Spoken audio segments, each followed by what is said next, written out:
Well, that was an awesome discussion. I'm always suspicious of Greg. He's too nice, too generous with his time. It's really, what's going on. Greg's a great guy. Great ambassador for the miniature community, for sure. Pookly Woo says, great stamina, guys. Awesome amount of money raised. Remember to stretch the shoulders. I have had bad cramps before doing long painting hauls. I've just started to feel it. Thank you for the advice. I think. Well, I've been having a bit of a break while we chatted with Greg there. Stretching and moving around a little bit. Mr. Ara Harwood, thank you so much for jumping on the stream. Ara is from Mana Press. If you've followed me at any stage on YouTube or on any of my social medias on Facebook, you would have heard me talk about Tribal, Maximilian a little bit. Ara from Mana Press, welcome. Thank you so much for jumping on, mate. How are you? What are you painting? Hey. Pawnee. I'll see if I can find some pictures. I thought you were talking about porn for a second. It was very confusing. I thought, Ara, I know we're past the watershed hour, but that's very cool. Yeah, lovely figures. Nice.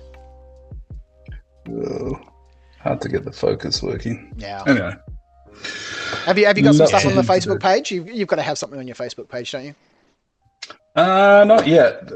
We'll actually be selling these through our website. So, I've got to get them painted first.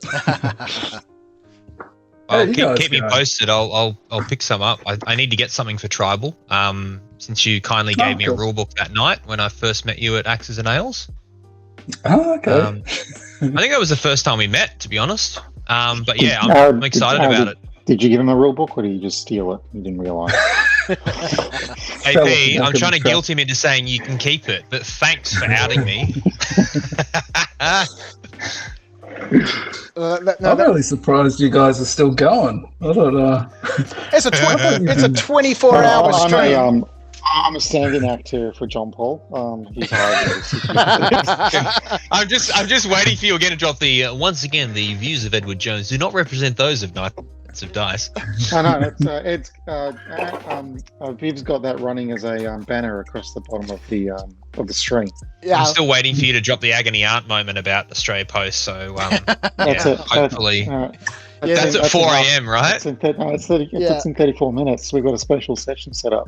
Yeah, want to complain about Australia Post? Please call in. Oh, Jesus Christ. I don't know where it is. I'm sorry. If I didn't delete the stream setup last night, I'd still have that Australia Post logo set up in one of the temporary folders here. Oh, shit. Spring it on me at 2 a.m. or something when I'm, least expecting it. Here we go. So I'll just put this. Ara, you're already courting controversy in the chat. Mark Newman asks, where are the samurai rules? What's going on? I thought he meant in the post for a second. Oh, thank Christ it's directed at Ara. They're in the post. They're on the way. Oh, dear. They got lost somewhere between Pasco Vale and Essendon, I think. I still don't know where my Osprey Napoleonic Infantry reference books are. They're somewhere in Sunshine West at the moment. So, fingers crossed they'll get here soon. So what's happening, Ara? Don't skirt the question, man. What's happening with the samurai? I thought everyone forgot about it. So we do have that set of rules done. They're sitting there waiting. What are they waiting for, Ara? Second edition of Tribal rules to be updated so we can align the samurai rules with this new second ed. Hang on, so we can pull samurai in to Tribal? Yeah, definitely. Oh, I need a moment. Oh, this is genuinely some of the best news I've had all night. I've always. Sorry, I've always wanted to paint up samurai. Nick Thorne, who was on before, bought me some Ashigaru from Perry. I think 14 years ago, and I've always wanted to add to that. So. Yeah, where are they, Ara? Where are the samurai? Keen as, man. That'd be amazing. I can't wait. They're sitting on my hard drive. I've even got the cover already done. It's just waiting for that second ed to come out first, and then we'll The samurai rules were actually written by someone who I'm not sure if I should be naming names.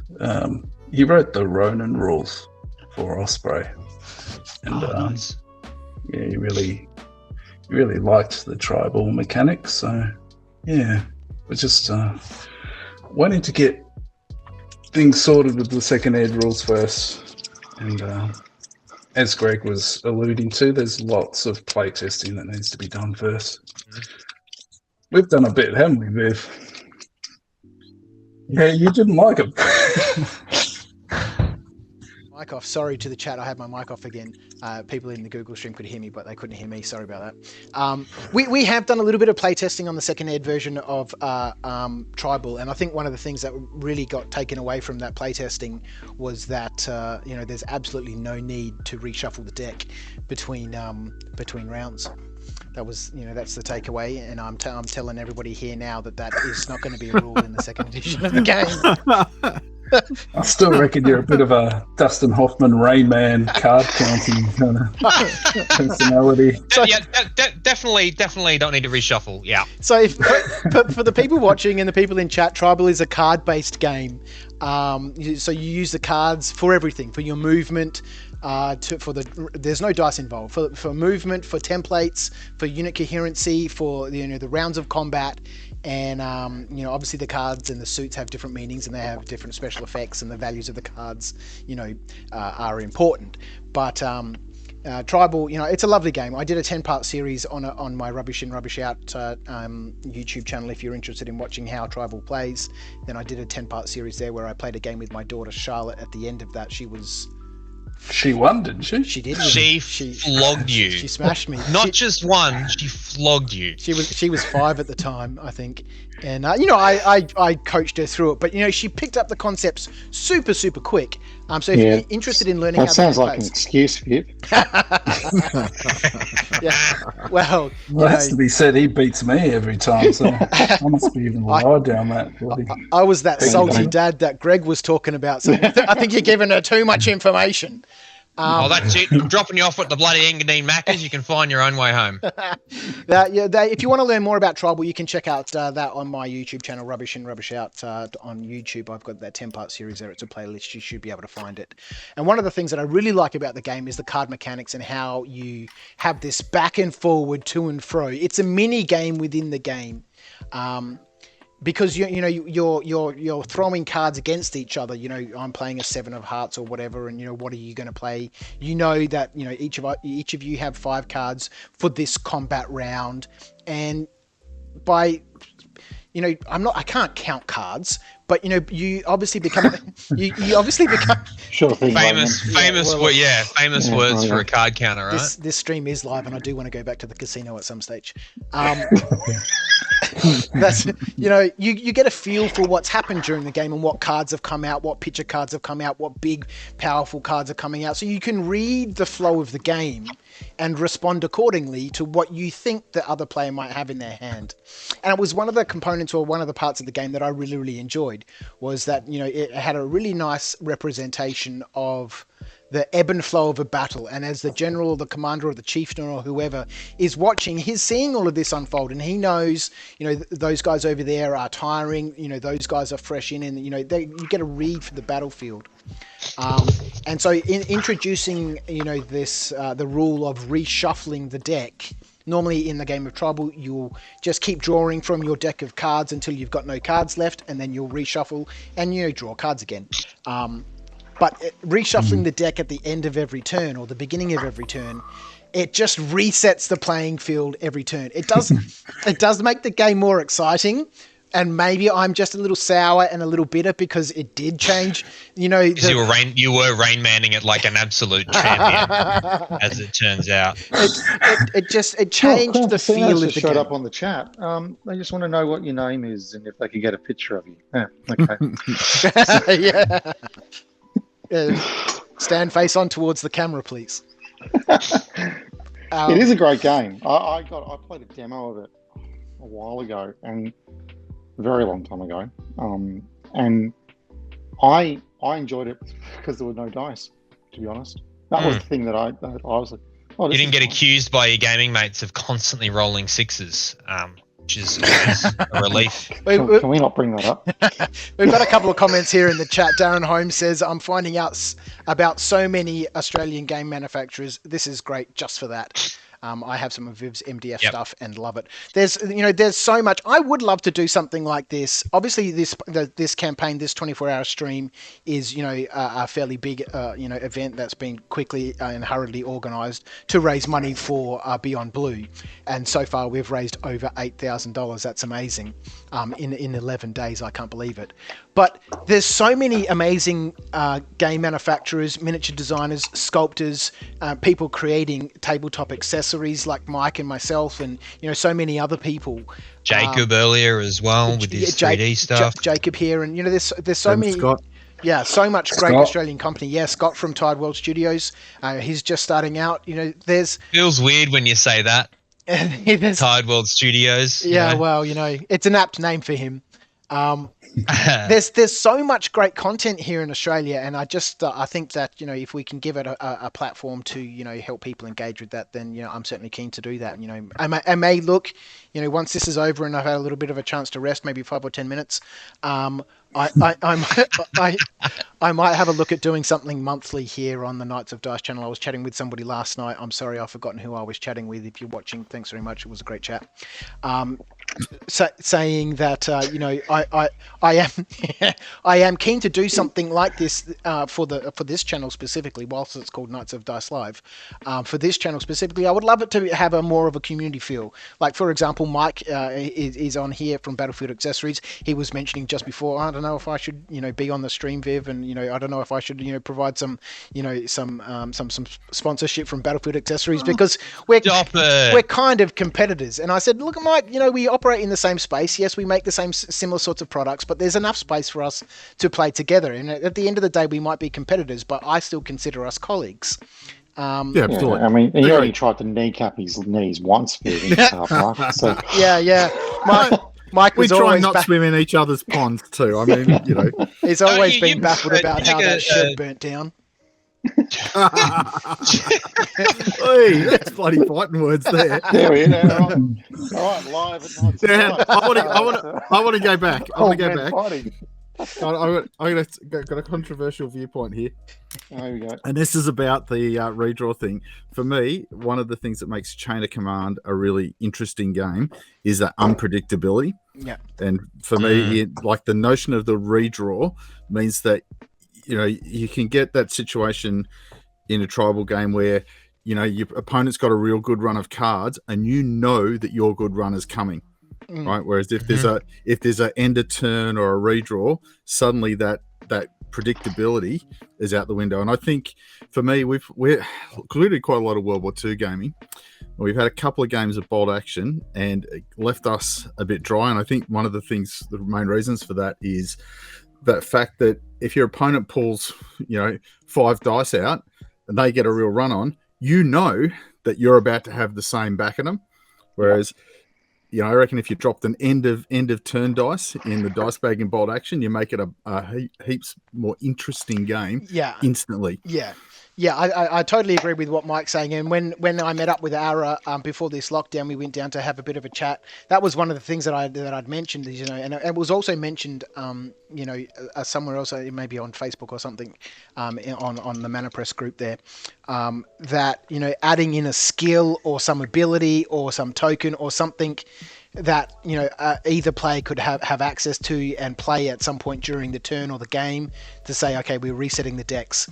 Reshuffle your cards, and all of a sudden, instead of it happening every turn, you're not quite sure when it's going to happen, but somebody says, no, something bad is about to happen, or I can feel my luck is running out. I'm going to trigger, some command ability or something which forces both players to reshuffle their deck.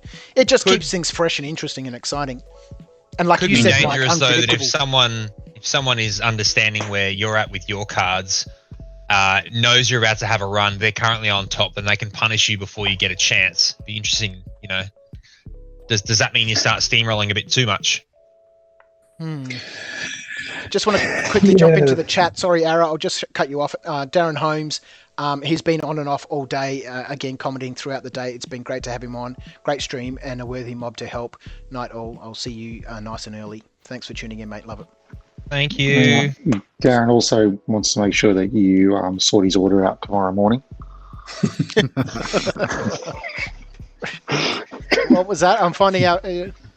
Viv goes, you have my order to get out. I'll give you till 5 tomorrow. Yeah. All right. Okay. Thanks, Darren. I appreciate it. I'm really starting to miss stuff on these.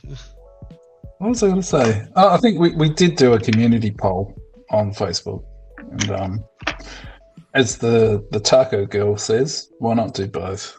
¿Por qué no los dos? Yeah. And, that was interesting, and that's one of the things that I love about the work that you've been doing, Ara. There's a lot of engagement with people to chat, and I think that poll that you put out, it did show a division between people who wanted to keep it as it was, and there was also a very healthy voice for introducing that new mechanic of shuffling the deck. But what that ended up revealing was, why can't we just do both? And if that's done through that ability, some sort of special effect that happens if a circumstance occurs, or an ability that you might recruit for your leader or something, maybe he's got foresight or something like that, or he's read the runes or something, or the tea leaves. Yeah. Exactly. Very, very cultured tribe. Yeah. That I think it creates an interesting environment where people are involved in what's going on, especially when there's a second ed. So Mark asked, where are the samurai rules? But then he goes on to ask, Ara. When is the second ed, Ara? Release dates are appreciated. So this interview's been a lot more controversial and confronting than the others, isn't it? Oh well, look, all the friendly stuff was gone this morning. Yeah, look, I'm now into the attack mode. I know. Where the fuck are my rules? I'm sick of your shit. You never do anything. I've been painting 12 hours. I've been kind to all the other guests when they were full of crap, but I've had enough. Hey, that's not my question. It's fine when you're miles away. You wouldn't say that next to him. Ara's for those Ara's about, exactly. He's about 12 feet tall. Right? Yeah, exactly. No. Yeah, Ara's one of the few men that can actually look me in the eye. Like, it's I'm 6'4", and are you about the same height, Ara, or maybe even slightly taller? Which eye are we talking about, Ed? Sorry. I'm laughing. Don't worry. Got a bit puerile there. Just a little. The second edge. He's not telling me his height. That's a shame. 6'4", 197 centimeters. Yeah, same as me. Yep. He'll kill you at a stare. He will. He does have this annoying habit at the end of a big event of wanting to give you a bear hug. He crushed 3 of my ribs last time out. I love to feel the people's ribs cracking when I'm doing it, actually. Say, especially after you've beaten him. Great game. Oh, no worries. I used to work as a bouncer in a nightclub in Auckland, and that was my technique. I'd just pick people up and carry them out, and they'd struggle for the first 30 seconds, and then they'd just go to leave. We were talking to Dan Outral earlier. He's got a guy who keeps on asking, what's a battle? Do you think you could... Maybe you can help him out. Have a word. I've got an interesting story. We've found our bouncer. We've solved so many problems today. I met Ara, quite a few years ago. I was on the way to the UK, 2016, I think it was, and on the way to the UK to go to salute my family, my mum and sister and brother and stuff live in London. So I was going there to see them. Traveling there alone, Kim had stayed at home with Charlotte. I'm going to the UK for 2 weeks to, go see my family there and go to salute for the first time.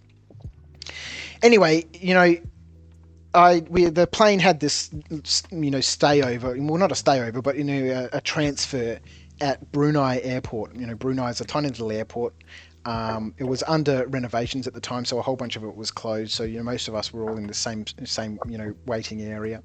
Anyway, I'm sitting there. I'm reading a rule book. I can't remember what it was. It might have actually been Ronin. I can't quite remember. I was sitting there reading a rule book, and Ara comes walking across. Enormous man. He comes walking across. Hey, bro, got the door? Yeah. He came across and asked me, "Are you going to salute? You're reading a rule book." And I was like, "Yeah, I'm going to." So he introduced himself. I stood up, and I have never met the guy before. We're in Brunei on the way to London, and here's this 6'4" huge Maori guy I've just met. I stand up to say howdy, and he gives me a fucking massive bear hug and lifts me up. And while he's holding me, he's like, "Yeah." That's the one. He's like, "Yeah, I'm a hugger," and then put me down. No shit. and I was like, "Yeah." And so every time I see Ara, that's and when I saw him, before this lockdown happened, at the club when you came, I hadn't seen Ara for probably a year, and I saw him walk in, and what did I say? Ara was like, "Don't fucking do it! Don't do it! Don't do it! Don't do it!" And then all of a sudden, this big up in the air, and I'm like, "Fucking put me down!" I mean, yes, you got home. Let me go. You got home and you go to your apartment. And you go, "I met this guy at the airport in Brunei. I thought he was going to mug me, and then he gave me this hug. He won't leave me alone now."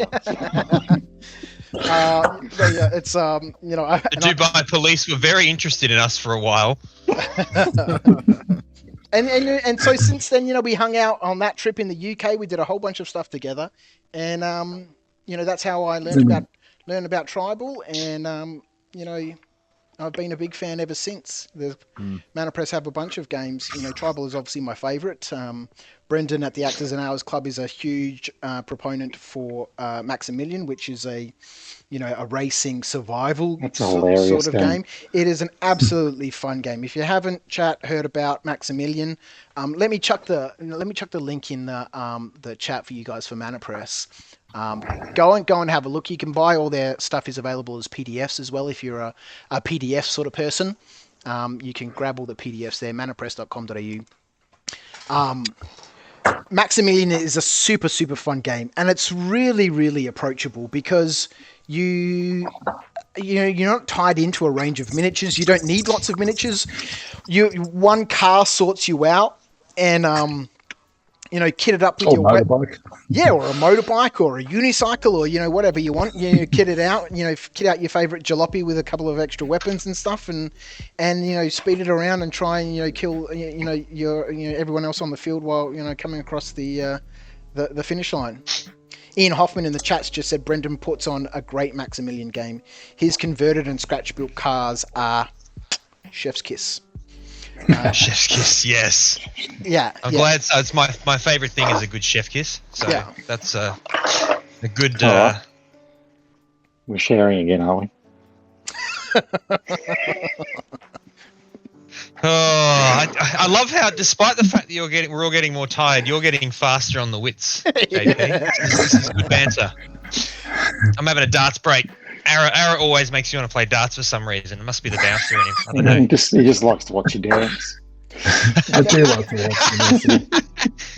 I've just noticed, Ara, and this was a project, sadly, again, my unreliability, shone through. On the website, you've got your life in the time of Corona, and I did tell you that I'd contribute a story to that as well, which I didn't end up doing because I'm a massive slack ass. Well, get to it. This was a really interesting project. And you can find it on the Mana Press website. There's a PDF that you can buy there. I'll just read the little blurb and then I'll ask you a couple of questions about it because I think it was a really interesting thing to do and relates a little bit to the theme of this stream being mental health and how can we in today's world use online resources to interact and engage socially with people that we would normally see in real life. The little blurb there reads, "This anthology of 20 short stories shares the experiences, dreams, and fervid creations of writers from Australia, New Zealand, the UK, and Morocco who have been living in lockdown. The stories are presented in all manner of formats: fictional narrative, biography, sci-fi hypothetical, historical fiction, poetry, and cover all sorts of topics, limited only by the writer's imaginations, and a link to this time of coronavirus." What? That was the first lockdown. Yeah. That was an age ago. Five lockdowns later. It just depresses me thinking about it. Yeah, I'm in lockdown 7 because we got stuck in Queensland at Christmas, so that was fun. Oh, God. Yeah. Yeah, we're like, oh, we're out of Victoria. We don't have to lock down. Fuck. So what brought that on? And yeah, I'll just leave you with that real quickly. I just do want to preface that a question, and I do want you to answer it. But Mark Newman in the chat says, he ducked the question of the release date. You're a good egg, Mark. Oh, is that the time? Look, Yeah. Go. Thanks for joining us, Ara Harwood from Mana Press. Ara, thanks a lot. Yeah. So what Mark, stuff you. I'm going to turn back into a pumpkin now. What inspired that? I know that the first lockdown for everyone was the first time. It was super hard. It was really long. Our lockdown here in Melbourne, 3 months or 4 months or something crazy. 4 months. Yeah, it was a better part of 4 months. I think in many ways I wanted to sort of record people's thoughts, the things that are going on in their minds. But it's also like painting. There's a whole community of writers out there who've just been writing every day to be able to deal with lockdown. And in some ways it was trying to build a community of writers. And Writers Victoria were quite supportive as well. They brought a lot of those authors to us. But then it kind of grew, and then we started getting contributors from Tunisia and Morocco. I don't know how the hell they found me. But they had some quite good stories, and I had a couple of academics from New Zealand also, and Maori writers. So, we just built it up from there. Yeah. Now, looking back at it, I actually had a read through it the other day. It is a good recording of that first lockdown. It's sort of the stunned feeling of kind of can't believe this is happening, and when are we going to come out of it? Not realizing that this is going to go on for another year and a half. Yeah. So it's quite an interesting viewpoint of that time. Also a great time capsule, because that's going to be really valuable for a really long time to be able to come back and reflect on that. Yeah. I mean, it's really interesting looking at the time of the Spanish influenza, the sort of people's thoughts and memories of that as well. So I think it's good to be kind of recording this and publishing it if you can. Mana Press provided that opportunity to do it. I had Peter Overton help out with the cover. He did a fantastic cover for us. And there are a couple great of guy, isn't he? Yeah. And he's talented. So he's a fantastic graphic designer. I'm just on the website at the moment, Ara, and I'm streaming the website to the chat so they can, we're having a look at the table of contents up there at the moment. It's available as an ebook. Is that a PDF or like an ebook? Ebook. Right. And available. I wanted to go. Sorry? And a Mobi. I don't know what a Mobi is. It's another variation of an ebook. I think it's for the Kindle. Right. Sorry, you were saying you wanted to go. I wanted to try and go in that sort of direct to published book rather than a PDF. Right. We released it on Amazon and Barnes and Noble and those sorts of distributors as well. Amazing. As a print on demand or as a downloadable? There is print on demand through Amazon. Yeah. Because I kept getting requests from the authors to provide a printed copy for them, especially those guys in Morocco and Tunisia. So Amazon do print on demand. Yeah. But coming back to Tribal Second Ed, we're just waiting. Well, we need to do a bit more playtesting on it first. And we're just waiting for some more faction lists and details from another author on the book. It's super difficult right now to be able to get that playtesting done because, we can't catch up with people. I'm looking... Same, virtually, is it? Yeah. Especially with a card sort of based game. I mean, I guess you could kind of do it with dice based, but I think the dynamics of a card game We can make it happen. Yeah, I suppose that Mike's been doing some amazing stuff with his cameras in his gaming garage. So I could do something like that. I'll just give a quick shout out to Mike. Here, Mike, you gave me a link to your YouTube channel last night, I think, and the first video I jumped on just sounded so good. And I don't think I mentioned it earlier on, but Mike is the only one here who's actually talking into a proper microphone, and you can hear the difference. It just sounds so crisp. That not only are we producing some amazing products and games and merchandise here in Australia, but I think our online presence is also really strong. Yeah, what I think, like for us, we were talking earlier on about that keeping connection with your mates and stuff in this gaming space, and that's been a really big push for us in terms of keeping things going. We've done all sorts of things, but board games and stuff, but also doing miniatures games and just cobbling together whatever we could find. Like at one point in time, I went and purchased 2 LZW wireless security cameras. And I had the guys dialing into, like, I gave them the code to my cameras so they could get their amazing. phone out and control the camera from their place. We had some bandwidth issues, let's just say. We're trying to pump out all this video feed, but just playing with the different ideas has been really good. And so I think, for example, Ara, with the cards, you could easily do it with have figures here and a couple of remote players and somebody controlling the deck. And just going, okay, this is what you got. What next? We'll have people pulling out their own. I think it could be done. It's probably a bit more faffing about than doing it face to face, of course. Yeah, we've been doing that at Barrack, Mike, and like one person has the miniatures all set up, and they're moving the miniatures across the table, and the 2 players are giving their instructions to the person who's moving the miniatures, and they're rolling the dice, and a couple of other guys are helping adjudicate rules and stuff like that. Takes a lot of work, and I've done it twice now, and Pete's been doing it just every Wednesday for every lockdown on average. Yeah. You shag at the end of it because you're running around a 8-foot table constantly moving miniatures, and it's like and I don't look like any of those people from the Battle of Britain moving the planes across the board.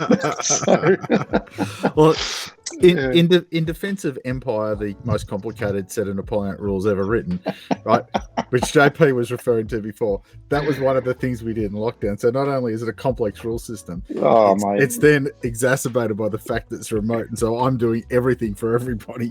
Yeah. And you did a brilliant job. I mean, look, Empire is a complex set of rules. It represents and replicates Napoleonic warfare very well, I think, from what I've seen. But man, like we were joking. What did I say? Like, is there a chart for when the wheel on the supply cart breaks and the impact to? and somebody in your club very dryly said, "Yeah, there is." I was like, "Far out." What? And it's one of these things, like they go like, from say 5th edition to 6th edition, they went like, we streamlined it, but then we've added all this extra stuff. So keeping track of casualties to horses in artillery batteries and stuff, that we've basically gone common sense prevails here. Just get rid of all that crap. That's right. Because in the end, you need to have a game. Jordan rolls. Jordan asked the question: has any of us use Tabletop Simulator? And Mike, I think you've been using Tabletop Simulator recently for your was it the Waterloo campaign? We did. So we got 2 things. We did all the remote camera stuff, and we used Blucher as the tabletop system. Yeah. Right, so we ran Austerlitz campaign. We fought the whole thing out with about 8 people playing. Right, and that was using Discord. We took photos of the maps, and then the sides would then decide what they wanted to do. I'd do all the map moves, and then we'd fight the actual tabletop battles using Blucher, which is, blocks of infantry. They have like 7 to 8 strength points, and they lose strength points. So it's quite easy There's not a lot of subtle movement and stuff in it, so that worked really well. Then we got into Tabletop Simulator for on. It's interesting. I mean, the thing that was nice about that is that players can control their own viewpoint. Yeah. So the downside with anything in the physical realm is you basically can see it from the angle that I decide you want to see it from. Otherwise, there's lots of stuffing around in terms of moving cameras and that sort of stuff. Whereas Tabletop Simulator, people could pick their own vantage point. But I don't know. It's okay. It's not the same as playing with miniatures, though. No, it's not. And we toyed around with the idea of it, but a couple of us now have the benefit and the luxury of having collections where we've got both sides, and so we kind of just landed on, we'll just do miniatures. And it's interesting though, because what we did with what we've done with those miniature games is we don't do top down cameras, so the camera is angled roughly, say maybe a 90-degree onto the table. So players don't get the God view. You get a very distorted view. And we can move the camera around to opposing sides' perspectives, but you still don't get the full story. The games have been very interesting because it's got players having to shape their orders very differently. It's no longer, I'm going to move this model exactly 5 centimeters on a 13-degree incline because I want to maximize, because I've been able to maximize a flank charge. It's been, okay, I don't know everything on the table. I can only see what I see, so I'm going to have to shape my orders differently. And they start to actually say, take this brigade, I want to move it on a flank. I don't care how they're organised, just organise them so that they're in this type of specific formation. So there's not this millimetre perfect movement anymore. Yep. It's a little bit more fluid. And I think it's changing the way we play the battles, which has been really interesting. I mean, things like ranges have become an interesting one because it's very difficult to judge how far things are away. So it's kind of like, well, I want to move roughly in that direction. How far am I? Oh, okay, medium range, whatever. Yeah, and so you don't get that whole pre-measuring. I've been able to, I can look at a 6x4 table. I know roughly that my miniature's 18 inches in. I can see that one's about the same distance from me, so I know it's X range. Very hard to judge when the camera angles change. I actually think that's added to the game experience because you don't have that level of predictability anymore. So I think Tabletop Simulator will work quite well for tribal. The card assets, I think, would be, I reckon it'd work quite well. It's just finding people who know how to do Tabletop Simulator. I'm pretty reasonably tech cluey, but that one's like, geez, okay, I don't get it. Yeah. I just want to. I was just going to jump into the chat just real quickly, just say goodnight to Hobby Homies podcast. They are one of our sponsors. They've given us a set of Broken Toad brushes to give away. The Mark III set that's got the 4 different sizes in it, the 2, the 1, the 0, and the 3 aught to give away. So thanks very much for them. They've been here for most of the day as well. And he's saying 14 hours, gents, great work. It's been a great day. I'm off. Catch you in the morning. Thank you so much for tuning in for so long. That's amazing. World Tweak said he played Mansions of Madness on Tabletop Simulator. I found 40k to be too fiddly. And he says I kept knocking terrain, etc. And John R said I tried Infinity on TTS. I got through the game, but I wouldn't do it again. Well, the real disco boy is heading off. Laters. DCJ. Thanks, mate. Legend. Yeah, I find TTS, I feel, and this is probably just from playing computer games for my whole life. What's the point? Why don't I just play computer games? Yeah, I've never tried it from the same perspective. You know, if I'm going to sit there in front of a computer, I'd rather, either be chatting with somebody and, having some hobby time like we've been doing, or, playing a computer game. I don't really want to play a tabletop game on the computer. It doesn't make sense to me. Yeah. Don't you get that sometimes with board games? It's like I'm playing Gloomhaven at the moment, and it just feels like a computer game would work so much better on that level. Oh, there's Mike set up some of his table. He's got some fancy cameras going on. I just thought I'd show it off just because, I can. Oh, look at it, Mike. That's bloody hell. What scale's that? 20 mil. That's a gorgeous table. Yeah, so we had a bit of fun with it.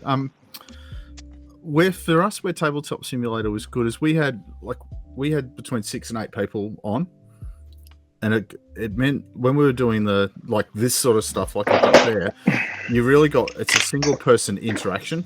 So one person's giving instructions, one person's looking at saying, "Oh, can you move the camera to here? How far is this?" Whereas in Tabletop Simulator, everybody could be active at the same time. So I think I'm a bit the same. Like, we didn't stick with it. We played probably played 8 weeks with it, and then we kind of went, yeah, okay, that was interesting, and then we kind of gave that away. Yeah, so then you came out of lockdown. Well, I'm trying to think. Probably around that time. I think we had a couple of weeks where we just went, well, let's just sit around and chat and not do anything too much. Because JB's right. There is a bit of a load on the person who's kind of hosting. Right, no, it was more about that. It's almost that lockdown fatigue thing. Yes. I just, it's been a big week, and now I've got to dream something up. So I put that on hold. But that was the other thing with Tabletop Simulator. There was a whole bunch of pre-done games, because that's the other thing. We played some advanced squad leader on it using a set of like a game set that someone else had set up. So we just basically went in there and went, "Oh, beauty, let's go." Yeah, so that was kind of good. Yeah, so that's that, JP. That's the reason I put that up. Is that's the angle we're kind of playing at. So it's probably about 60 degrees off the roof. Yeah, it's a nice thing about having a dedicated shed. I just got up on the ladder and went, "Oh, I need a camera mounted here." Put 4 screws in it, and we're good to go. But it's not top down there. And I think that's the key thing. I tend to find we've talked about this in our club. We don't like top down. I mean, it's great if you're watching a game and other people are playing, and it's like, I've watched Fantasy Flight and Marta games top down, and they're actually really interesting to watch, especially from the mats. But I think when you're playing, I think top down, it's God mode, so it defeats the purpose of what you're trying to do. Go play an RTS. Mm-hmm. But even they're not top down; they're still 3/4 view. Yeah, that's right. For the same reason, it just gives a better perspective, I think.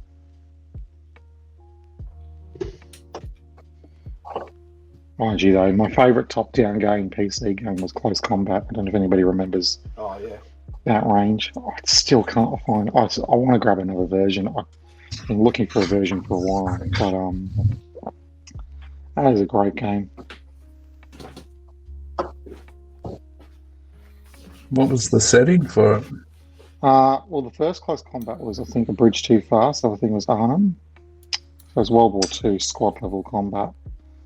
It's a Microsoft game, I think, now produced by Atomic Games. Well, wasn't SSI? Sorry? Wasn't SSI? There's a company from SSI. It might have been SSI. It's ringing a bell. There's been several publishers. I remember it coming out from Microsoft originally. Yeah, okay. It was a really good game because it's more, think Chain of Command, more or less, but on the computer. Your squads, your tanks, your vehicles, and everything. But it's at that squad level, platoon level. We used to like playing Combat Mission, which is one of those ones where you had to plot out your move for the next minute. So you plot out what you want, and then it would happen, and you just couldn't do a thing. You just have to sit there and watch it all go bad. Yep, pretty much.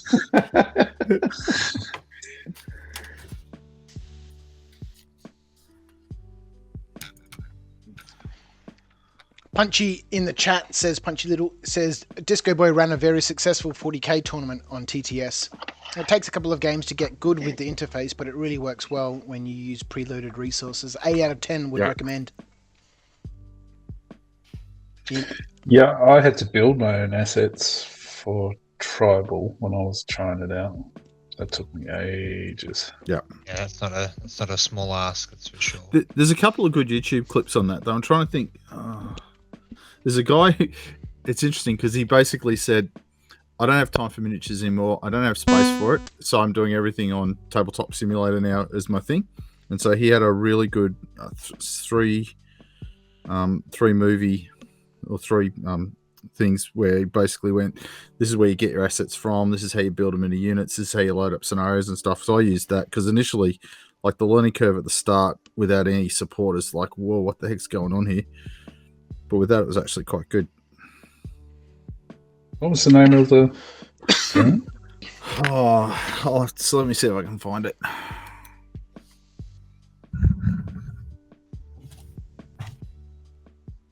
Someone's got COVID. Yeah, you got the Rona, mate. I've got to remember, I've got two different mutes, one for the Google Meet and one for the stream. And I keep turning the stream down and forgetting to turn it back on. And I keep forgetting when I turn the stream down, I'm coughing and, eating directly into my microphone to you guys. I am sorry. Ian says in the chat that top-down views turn miniature games into board games, essentially. I think, this is in reference to, TTS and stuff. You lose the 3D perspective, which is an important visual aspect, even if gaming in a linear warfare period. Oh, it's the whole reason we do it, right? So. Yeah, of course. Excuse me. Talking about that, then, so talking about 3D aspect, I think one of the topics you wanted to talk about was terrain, and pre-bought terrain versus making your own. Oh, I did have a schedule. Let me. I'll bring up. I think the schedule's gone, man. Oh, it doesn't exist anymore. It's a rough guide. It doesn't exist. I'm throwing up the schedule now for the stream, midnight to 7 a.m. I did have some things that I'd penciled in there. I just thought to be able to keep things, moving along and have some topics for us to discuss rather than just sort of it being a general chit chat. But the general chit chat has worked really, really nicely, and I've really enjoyed this stream so far. It's been really good conversation, and I thank you guys for hanging around. We've gone midnight now, and you guys are still here with me. It's amazing. But yeah, I did have some things in there. Talking forums and are they still relevant? Is an interesting thing. Oh, that's an interesting one. You just have to admit. Yeah, well, I came across. Go to like TMP. Does anyone ever go to that? Oh, there it is. Boy. That took less than 30 seconds to get to the controversy. Straight at it. Not mucking around. Yeah. Tilt and shard, yeah. It is interesting though, because there still are some pages out there where activity does really seem to work. Obviously TMP's one of them still still milling around with its it's still there 1992 interface. It's still there. Obviously Laugh is still there, and they're back quite in my day we used to share hobby tips by carrier pigeon. And I came across something just a couple of days ago where they'd said, I referenced this on the forum, and I was like, what the fuck? So I Googled the forum, found it, and fair enough, it was still active. Oh, yeah, it wasn't massive, but there was still current posts. And I thought, and so I looked around a little bit, and I found another forum. I can't specifically remember what it was for, but that one hadn't had any posts since 2017. And it just got me to thinking, which is why I wrote it there in the schedule. Are they still relevant? And is it possible to start a forum nowadays, or do you have to have a legacy or a history? I feel like this is where Discord's coming into its own. I still don't fully understand Discord, but I don't either, and I prefer a forum over it, because if you want to go find a topic, then it's gone. Yeah, it's buried in miles of chat. Yeah, Discord just seems to be one huge chat. And it makes even when you break it into specific channels, those channels still become a huge chat. Yeah. Exactly. So you can't do painting blogs or blogs or anything like that. So I think Discord's more. I mean, I'm over 30, so what the hell do I know about Discord? But to me, it seems more of a communication platform. I mean, we've used exactly, but I think very volatile in terms of it's not designed that you put things there to last. It's there for in the moment discussion. Like we did this back to the remote gaming, right? So we did the Austerlitz campaign, and so we had text channels for the French and so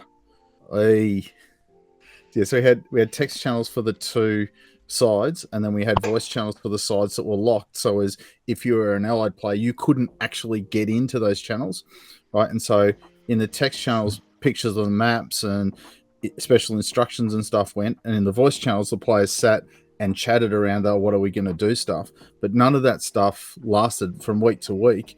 You would come back, and then it would start again. I mean, I think like the idea of capturing the discussion and the sorts of things that are going on. I mean, like for us, we're using Facebook more and more, but I'm not sure that gives you the right sort of record. You still have the same issue where it's hard to find that stuff again because there's no main, there's no proper tags around it. Yeah. Yeah. Forums decent search engines. Yeah, true. I think forums still have a place. I think any time you want to have a conversation or have a record and be able to search and find and drag that record back up, I think the forum is still a place to do that. However, I think in terms of community building, not so much recording and engaging in asynchronous conversations where you can actually look at what was discussed. I don't know whether Facebook achieves that. I've seen Facebook posts, and you know, by the time the 50th person's posted and you've got 165 comments, it's not like you're going to be able to search back through all those comments to find that one reference to that one thing that someone shared. It's hard to do that. I think from a posting point of view, it's useful, but I think the forum still has a part to play in that dialogue. I think it's really become highlighted in the past of the 6 to 12 months as well, with the censorship on Facebook picking up stuff that it just shouldn't. But the algorithm is tuned to not understand the nuances of calling people to C-bomb in Australia because, that's what we call mates, or that's what you call people out if they're being one. And yeah, people are getting banned left and right and saying, let's bring back forums. I can't post questions about stuff. It gets buried too quickly. I can't go back and find things I've wanted to see, someone else has posted about. So I wouldn't be surprised if we see a little bit of a resurgence of forums again because of that sort of thing. Yeah, I think because we've been playing a lot of the Battle Group World War II rules, and for me the same question gets asked over and over again. What's a battle? In Facebook, yeah. What's a battle? But things get asked. I mean, Viv, I'm not sure if you're in the laser forums, but every third day somebody asks, "Oh, what's a good entry level laser cutter I should get?" Yeah, right.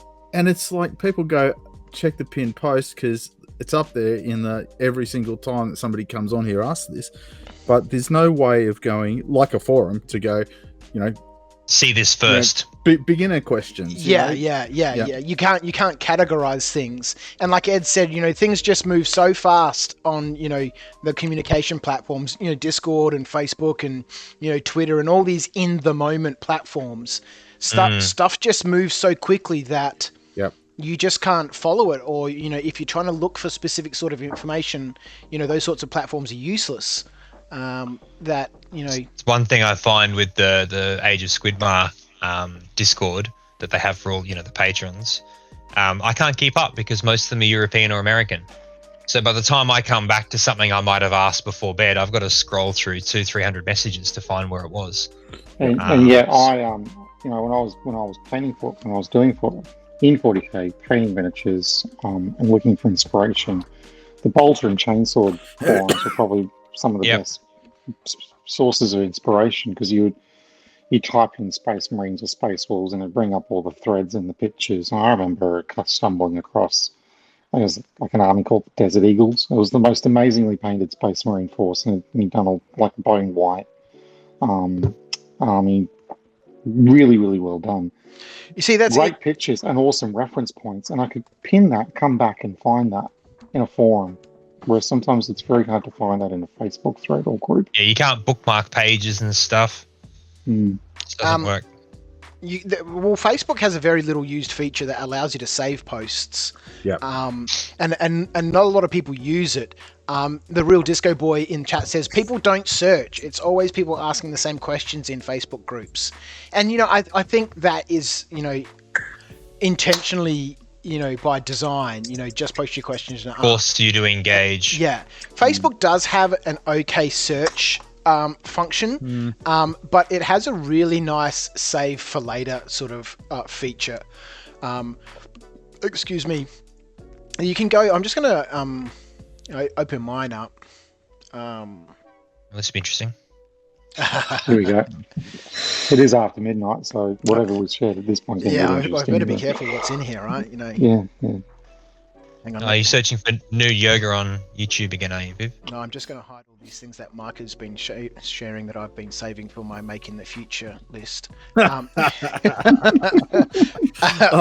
Could you please? That'd take him off my that stress list we were talking about before. So go for it. So Facebook does have this cool feature under Facebook. If you go to see more on your left, you've got to scroll all the way down and you'll see your saved option. And in here, I've got a bunch of different collections. One is this terrain inspiration folder, and in here are all the posts that I've been saving for years and years and years of all these cool projects that I've found. That and just takes me straight to that post. And I can look through. There's some great stuff in here, but that's another in the moment thing. I've seen something pop up on Facebook. I've saved it to, in this case, my terrain inspirations folder, and I can come back to it whenever I want and I can look through it. But it's almost next to useless to come back and search through Facebook to try and find, these sorts of posts. Yeah. Or if you do keyword searches, it, you can turn up, really random stuff. It's not as clean or as efficient, as a forum search. And maybe that's just me not really understanding the search feature in Facebook properly, or how perhaps they might use the syntax, or how their syntax is programmed for searching and all that sort of stuff. I'm not really sure, but I make a huge amount of use out of the save save a post. If any post, you can click on the ellipsis, the 3 dots, and there'll be an option there to save that post. Well, I have just learned something. Thank you, Viv.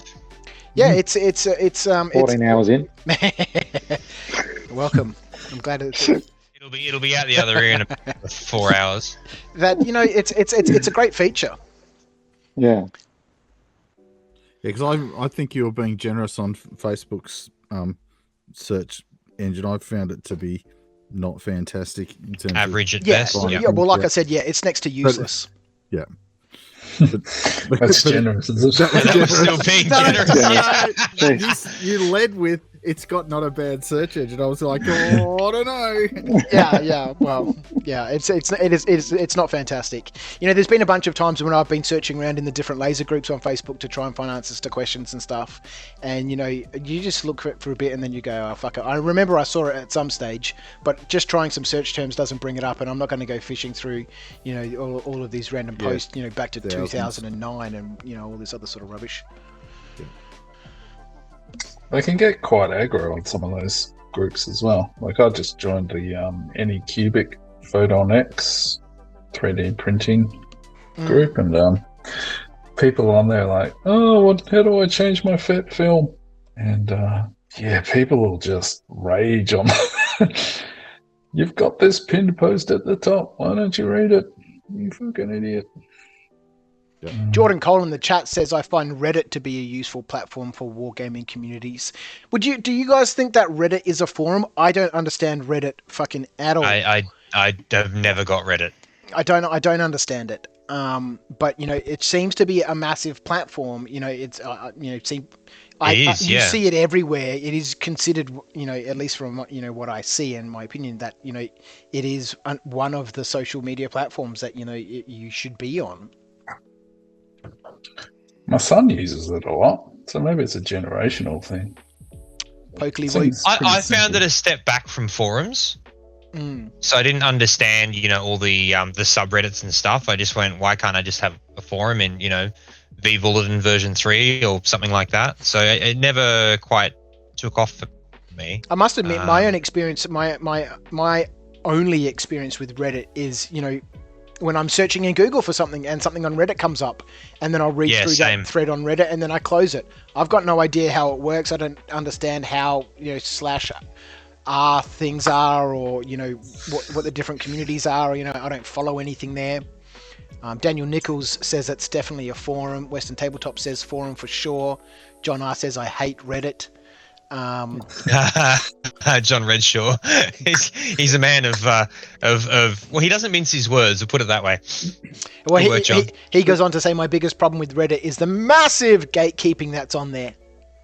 Yep, it's a bit of a hostile. Look, this has sparked a little bit of discussion. Ian Hoffman says Reddit is really good. Every post is archived, can be tagged depending on the subreddit you post to, is accessible via web browser and apps, etc.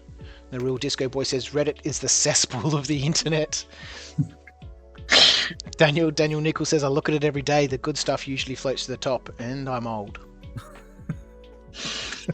That's his qualifying statement. Nice. So there's hope for us after all. Ian Hoffman says the fact that you can Google anything on Reddit already shows why it's better than Facebook, etc. Yeah, exactly. I've never done a Google search and found an answer on Facebook. That doesn't happen. No, Facebook is very much an in the moment sort of thing. I've heard it coined as the nearly now. It's the nearly now. Yeah, it's not quite instantaneous, but it's close to. Yeah. I mean, we use Facebook for marketing, and it's great for, hey, I've got this new thing, and here it is.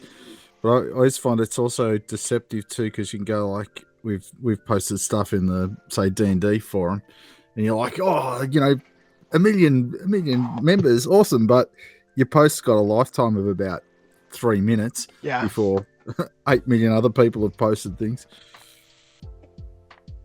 And that's the other thing I was talking about. Yes, it would still happen on a forum that if you posted a thread and it would get buried. But yeah, I think I'm clearly just an old man when it comes to the internet. I peaked in my teens, so I haven't kept up since. That was 20 bloody years ago now. It's also about what I told you, I'm a big boy, JP. Stop it.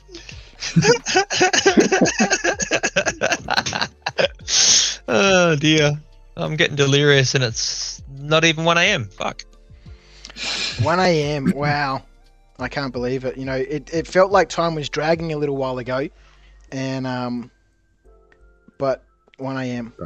I have to say I have found this second batch of Frenchies so much faster to paint, because I've now got a bit of an idea what the hell I'm doing. So I think these 9 will definitely go before I go to bed.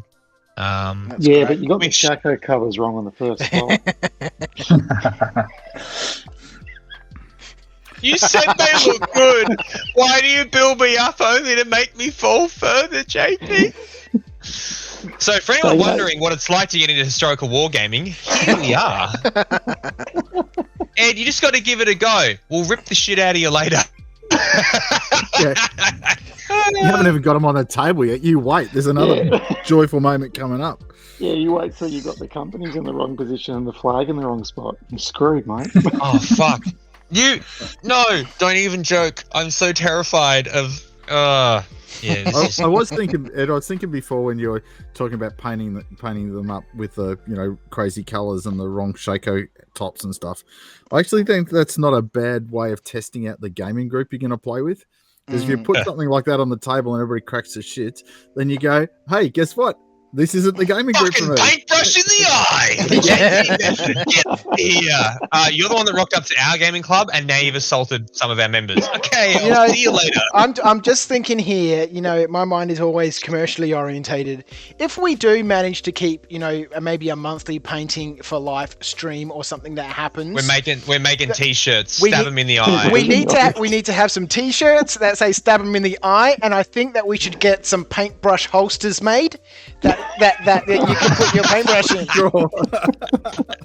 You should actually. We could make a travel case. We could make a travel case of paintbrushes that just happens to be able to hook with a carabiner into a belt or something. Shall we ask the chat if they think that's a good idea or not? I'm just curious. Yeah, 100%. So we know it's getting serious when Viv reaches through sketchbook. yeah. So yeah, let's ask the chat for a little bit of context. Perhaps some of them haven't been here for the whole day. A lot of the whole days have already gone. They gave up. They saw us getting real loose. It just went, I'm out. So obviously we've got some historical gamers on here, and that's obviously fantastic. But as I'm sure, I think that hurt to say, didn't it? yeah, I got to start off like that.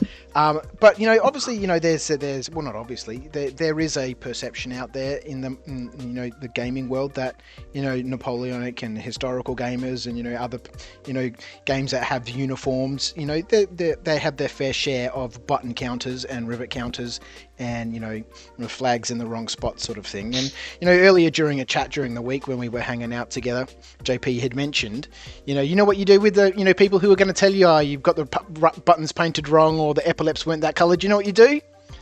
You stab them in the eye with a paintbrush.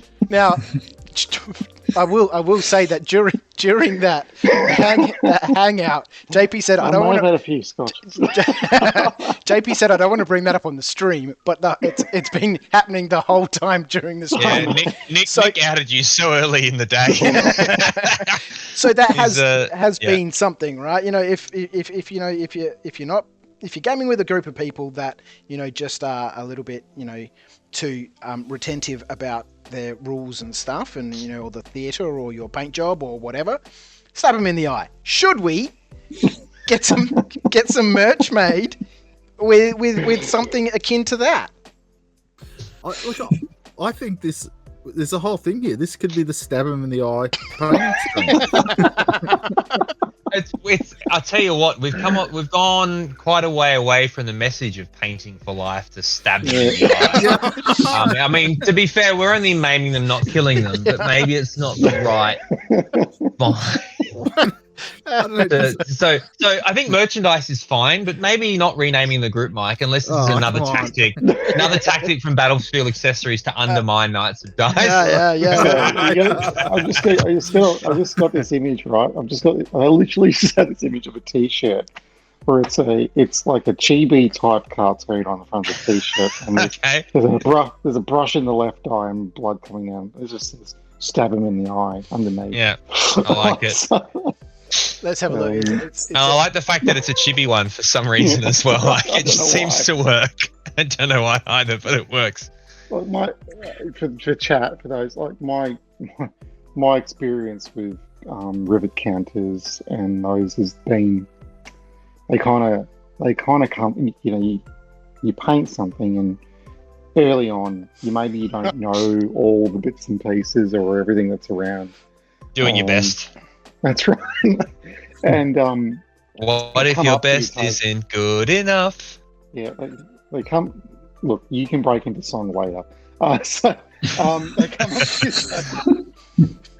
come up to your table and they pick your model up, and you're young, like maybe you're in your teens, early late teens, and you've given it your shot, and then this person comes along and starts picking on, whether you got it right or wrong, or I think you'll find in 1707. Yeah, something like that. and you just think to yourself, what exactly is the point? What did you achieve by doing that? Like, if it was some misguided attempt at helping, you failed. And all you're doing is putting somebody off from actually getting into the hobby and enjoying it. And at least I painted the models myself, because 9 times out of 10 they've commission painted someone else too, because they're too busy looking up uniform specs instead of painting. So, well, maybe. maybe I was a little bit verbose in my opinion of what we should do to those people. It did escalate rather quickly. Yes, it was after a couple of drinks. So I'm sober right There now, is some traction in the chat. Mark Newman says, "I want the T-shirt." And John R says, T-shirt pre-order, please. Thanks, Viv. Western Tabletop says, I'll buy. And John R says, I can see it now. Stab him in the eye for Beyond Blue. It really rolls off the tongue, doesn't it? Well done. We should get Scott to design that for us. Frederick is back. Frederick Schultz from Germany. Hey, Frederick. Welcome back, mate. He was there at the very beginning. Hello Yeah. there. Just came home from buying some groceries. How's the stream going? It's 4:31 in the afternoon in Germany. It's falling apart. That's what's happened, Frederick. What It's time is it in falling apart. Australia? Frederick, grab We're some brushes. stabbing people. Yeah, the stream is good, and we're talking about stabbing people in the eye with paintbrushes. You know, Yeah, I think- well, I think we're well on target to creating some quality content and supporting our mental health foundation. It has been great. In reality, the stream has been really good. Had some really interesting discussions, and we've had some amazing guests on, and showcased some amazing Australian manufacturers and game designers, and it's been a really interesting stream, at least for me, I think, and some all people. right. Some I people. might just give you a heads up, mate. We just jumped to $8,310.90. You beat me to it. I was just, I've just loaded up the slide here. I was just about to go over and say, I wonder what we're doing there. All right. So the last time I checked, it was 8,165. It's now 8,310. That's unbelievable. That was an amazing donation from Conan Costello, $130. Amazing. Wow. What a champion. Thanks, mate. Champion Mitch Orwin donated $100 an hour ago. He said, "Keep up the good work helping others. As someone who dealt with depression previously, painting minis has helped. 2 years and 600 minis later, painting minis is something to not hide. Is something to not hide, but to be proud of." And we touched on that earlier in the stream when we were talking about did I just snap another sword off? Fucking Gondor. No, this is when the swearing starts. Last time we had a painting session every 5 minutes, it was like, fuck. We touched on that. Start a fire. Oh yeah. Look, Gondor calls for aid. My sword broke. some fun times. We touched on that a little bit earlier. The fact that gaming and tabletop gaming and stuff is becoming more and more mainstream and more acceptable. I use the term acceptable way, Loosely, yeah.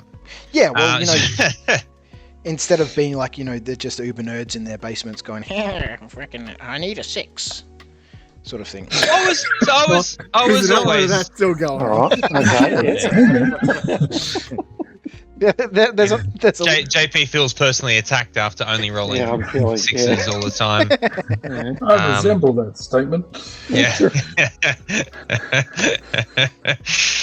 No, it's really good because, and I also think as well, it's one of those things where a lot of people just go, well, if it makes you happy and you're not harming anyone, well then there's absolutely nothing wrong with it. Yeah. So maybe and that's something that I was really surprised my wife did really early on in our relationship. I was like, I kind of like these little toy soldiers that I paint. She went, cool. Yeah. What do you paint them as? And Yeah, that's great. still got called a giant nerd, obviously, and that's well deserved. But and I reckon that. And my wife, my amazing wife, Ruth, she basically, I told her I do toy soldiers. She says, yeah, but you're not into cars, and you don't drink excessively. I said, well, not all the time. And she goes, oh, it's better than the last boyfriend. Yeah. Oh dear. Yeah, that's the one thing my wife is scared about is I do love cars. And the only reason I'm not getting one is we don't have a garage. So yeah, that's going to be a scary path, but I don't like expensive ones. She is the daughter of an Alfa Romeo owner, so she knows all about pissing money down the drain. And Peter, my father-in-law, he's a lovely guy. He'll be the first to admit that he's an incredibly expensive hobby. But that's what he does for his spare time. So Never floats your boat. wow, Floating. There you go. Alphas, they don't do much but rust. But, Now, Christian Halverson just said he paid $25 for a stab him in the eye t-shirt. I'm just going to jump on and get this patented spiff. I think I'm going to need to secure my income stream from this right now. Yeah, get your IP sorted out. Yeah, that's it, right. I still do an need- iPad. Before Games Workshop come along and take it off us and, ban the stream. get the ban hammer. Yeah. I'm actually trying to think of a stab him in the eye game we could make. It's just turning over in my head, just trying to work There you something go. out at the moment. You roll on a chart to work out what sort of rivet/button counter you're going to deal with, and then you've got a series of options to work out how it plays out.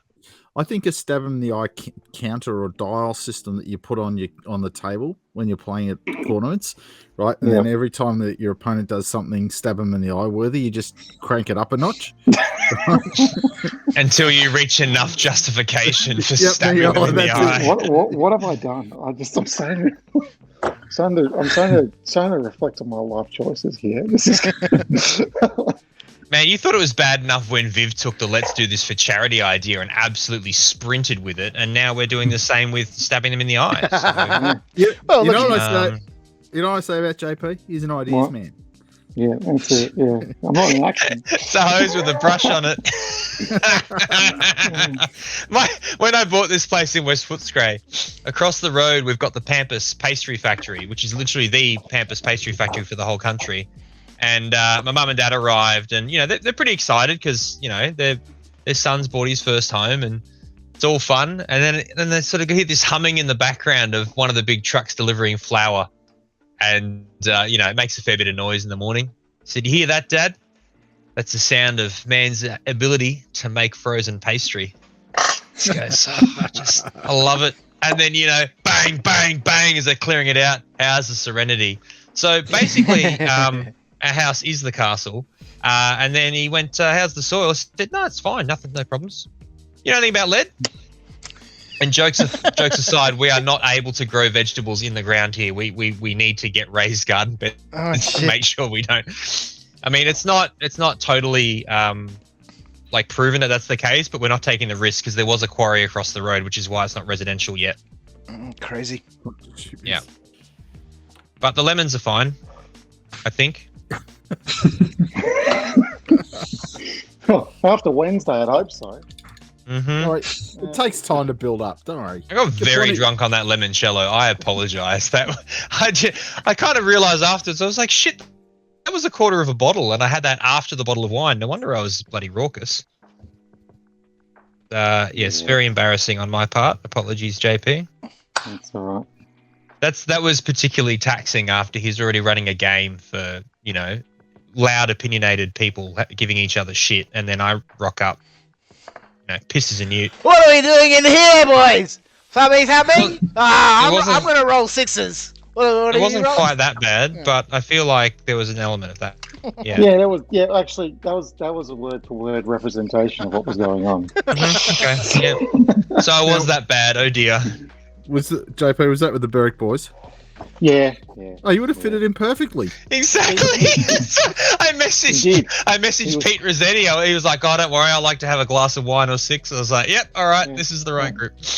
Yep. No, you were fine. You fit it in. I had to run a game, so it was like I was the only one making it fucking difficult. Everybody else was. You ever been the designated driver or the designated game master? Yeah. So you're sober and you piss at everybody else because they're having fun.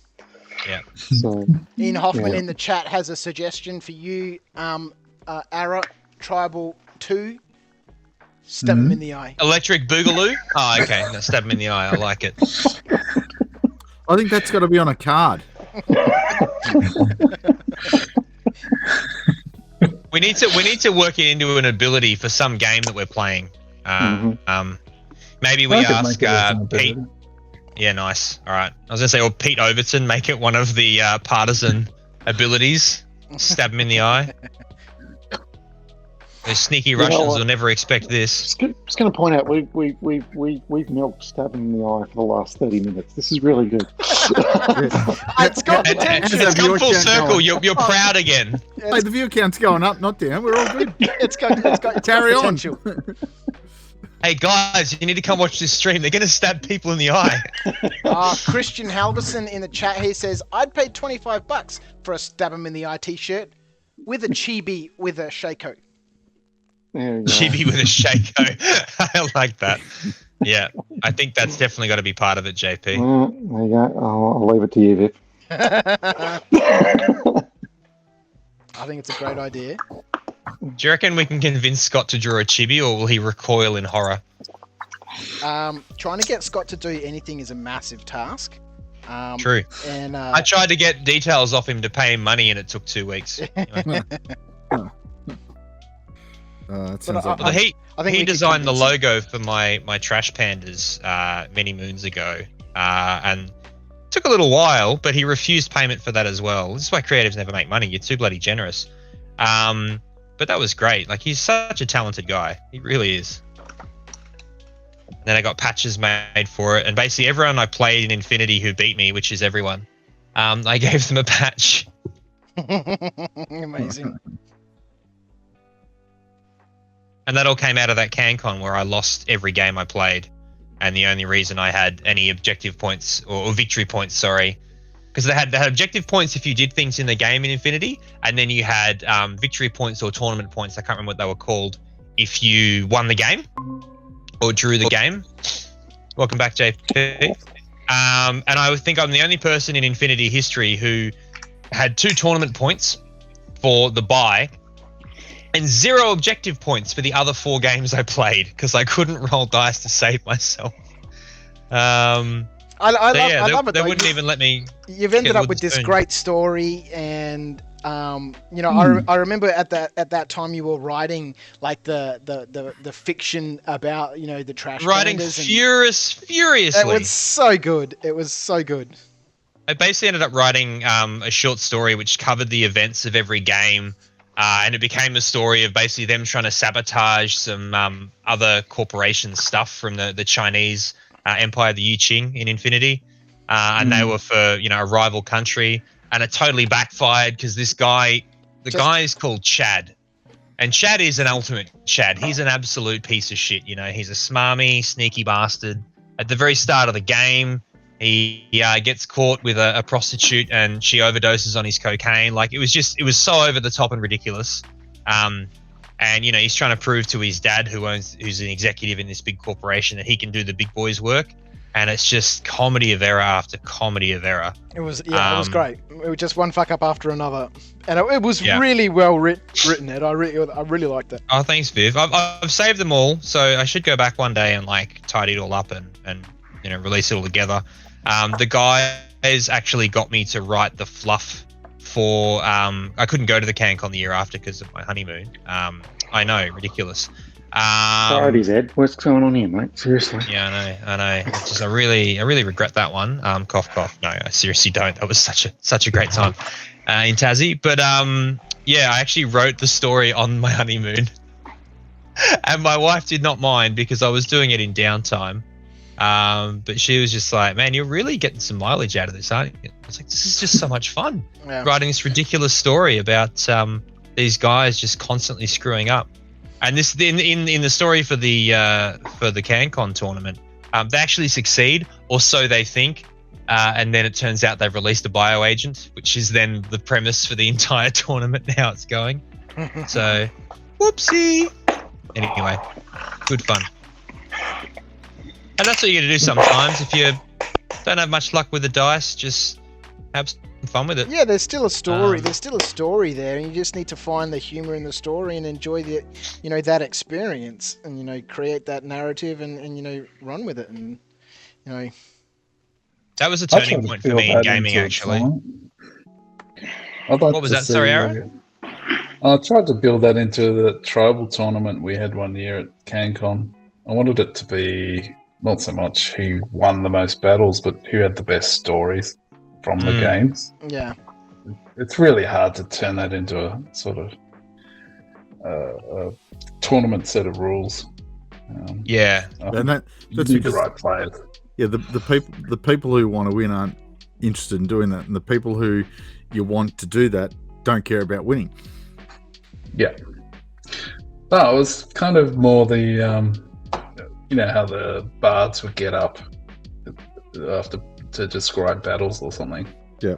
It's the same in Maori culture, to being able to recite the history and the genealogy and the details of a battle. And I was thinking that would be great to have in a tournament. Each person have to get up and talk about the battle and the heroic deeds of it, but yeah, I guess that's beyond the abilities of a lot of people. Yeah, that'd be a terrifying thing. I reckon you could still do it. That'd be really cool if you could try and pull that off. Yeah, it is a competition in Maori culture, being able to do something like that. Like there are really talented speech makers who can recite genealogies, and it takes them 6 hours because it goes back 1,000 years. Wow. That kind of oral history is just amazing. Yeah, I think so. Considering it's also 100%, I think so too. Yeah, it's just the fact that language was in danger of disappearing probably about 40, 50 years ago. To have it now celebrated, yeah. I reckon it's cool. But yeah, I'm not sure if it'll work in a War Games tournament. No, getting guys that are often socially awkward to stand up and deliver public addresses probably not going to be great. Yeah, you have a very, very distinct camps. I think you'd have your guys who are more than happy to jump in front of a crowd and regale them with their storytelling. And yeah, the poor bloke who just wanted to paint his really nice, tribe up and was very shy but enjoyed the game. Going, please, for the love of God, let me just go to the pub now. Yeah, Don't make me. Don't call my name. Yeah, and then you've got Ara hunting around behind him, picking them up by the scruff of the neck and standing him on the table. Doing the full. Hang on, I'll inspire you. Does a full haka, they shit themselves. Well, what's going to make that part of the rules, actually, when we first did the first iteration of the rules, the haka rule was you have to be able to get up and do the haka to be able to get the advantages of it. And once again, that's probably beyond the abilities of most players. Talking about CanCon, what's the latest with CanCon? So I have some info. So there was a note out from Tim because we're planning, like Praetorians are potentially hosting a game, and so ticket sales I think were supposed to open the start of September or maybe the start of October, and so they've pushed them back. So at this stage, I mean, we're betting that it's probably going ahead. But I was saying to my guys, if you're not double vaxxed, forget about it. Yep. And I think there's going to be some limitations on, Numbers. how many numbers. So they might do I don't think they'll do a charge to get in thing, but they might do somebody counting at the door. Oh, they'll probably have to manage density. Yeah. At least. And I suspect there'll be some issues with table space too, because they'll have to they jam them in at the moment, so they'll have to spread them out a bit. Yeah, I think the other we were talking about this at Barrack this week. We think it's a 50-50 right now. 50% chance it'll go ahead, 50% chance it'll get canned, just on the basis of how the current lockdowns and It's going. Yep. Yeah. John R in the chat says it's interesting. My gut thought was that it would be off, given Epic is being used as a testing / vaccination center. Yeah, and they're not. And Canberra's not really up there with the vaccination rates. No, it's not bad. It's almost the same as New South Wales. Oh, really? They've accelerated massively in the last fortnight. They've done a really good job. Yep. Just as an interesting little aside, I'll tell a story about what we did as a club last year, just because it's the middle of the night and we got some time. So one of our what are you saying, Mike? I don't know. You're boring, Ed, and we need no casting no aspersions at anybody. We had shots fired. Actually, that was technically about the 88th volley, but anyway, sorry, keep going, Mike. So one of our guys, Marcus Phillips, who he's a terrific guy. He's one of those people who will walk up to a guy in a supermarket and say, "So, do you like playing with toy soldiers?" Right? And suddenly there's a new recruit at the club. So he's a really good guy. So he and his wife moved to Charlton, right, which is sort of 3 hours kind of northwest of Melbourne. And so once CanCon was looking shaky and had been pulled, he actually contacted us and said, "Well, how about you come up for a gaming weekend?" So, of course, he's in the Charlton Club, and he's joined the RSL, and he runs the historical side. He's been in the town about a year, and so he's got his fingers in the wall. And that's so that's him to a T, obviously. Yeah, absolutely. So, love it. So he basically goes to one of the little hotels there, right? And so we book half of it out. I think 16 of us went up in the end, and we used the little RSL hall, set up a bunch of games, and had our own kind of mini gaming convention. Can't. Yeah, pretty much. I think he called it Charlie Con. Right. So, but it was nice to get away with your mates. We put a whole bunch of money into a small country town, which I thought was good. The RSL gave us the hall for free. Friday night we turn up, and Marcus goes, "Oh, come on down to the Charlton Club." And so we go into the Charlton Club, and it sounds like there's going to be jazz or like they just hey, welcome to the Charlton Club. Can I get you anything, buddy? But the thing, it was so nice because we went in there and they were like, "Oh, he's got all these visitors up from Melbourne. Come and introduce yourself." And all of the old birds would come around chatting to us, and just that whole welcome you into their community for the weekend. And then over the course of the weekend, all these people would just drop in and go like, "Oh, Marcus talks about this toy soldier stuff. We've just come down to check out what it's all about." So it was great. It was a nice little weekend, and the guy at the B&B was just fantastic. Just opened the bar up and had the footy run. Well, it wasn't footy. It must have been Richmond replays, I think. And so it was just. It wasn't footy. Must have been Richmond replays. That's country town written all over it right there. But it was a really fun low key weekend. So if we're allowed out and when CanCon gets canned, we might end up doing the same sort of thing. That sounds really fun. And that's something nice. I've missed. Really sounds nice. Yeah. We talk about doing something in the middle of the year, but of course that all went by the by. Yeah. Because we talked to the guy, because once the guy had met us and stuff, we said, "Look, what's the chance that we could?" He's got a fairly big dining room downstairs, and he said, "Look, we just book out the hotel. We'll set up our stuff in the dining room, and play from Friday through to Sunday, right? And actually do something as a kind of a big sort of 15, 20 player game kind of thing." So that's still a potential plan. It just hasn't gone from idea to implementation yet.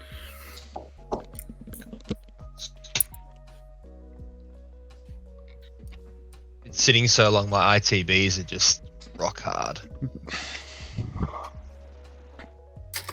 All right, well, that's the 15-hour mark for me. I'm going to Legend.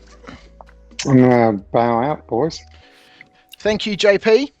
Magnificent Thanks, effort. JP. Yep. Thanks for sticking on so long. It's been great to catch up and have a really good banter. And I'll get in touch with you tomorrow afternoon. I am going to look at those Stab You in the Eye t-shirts. I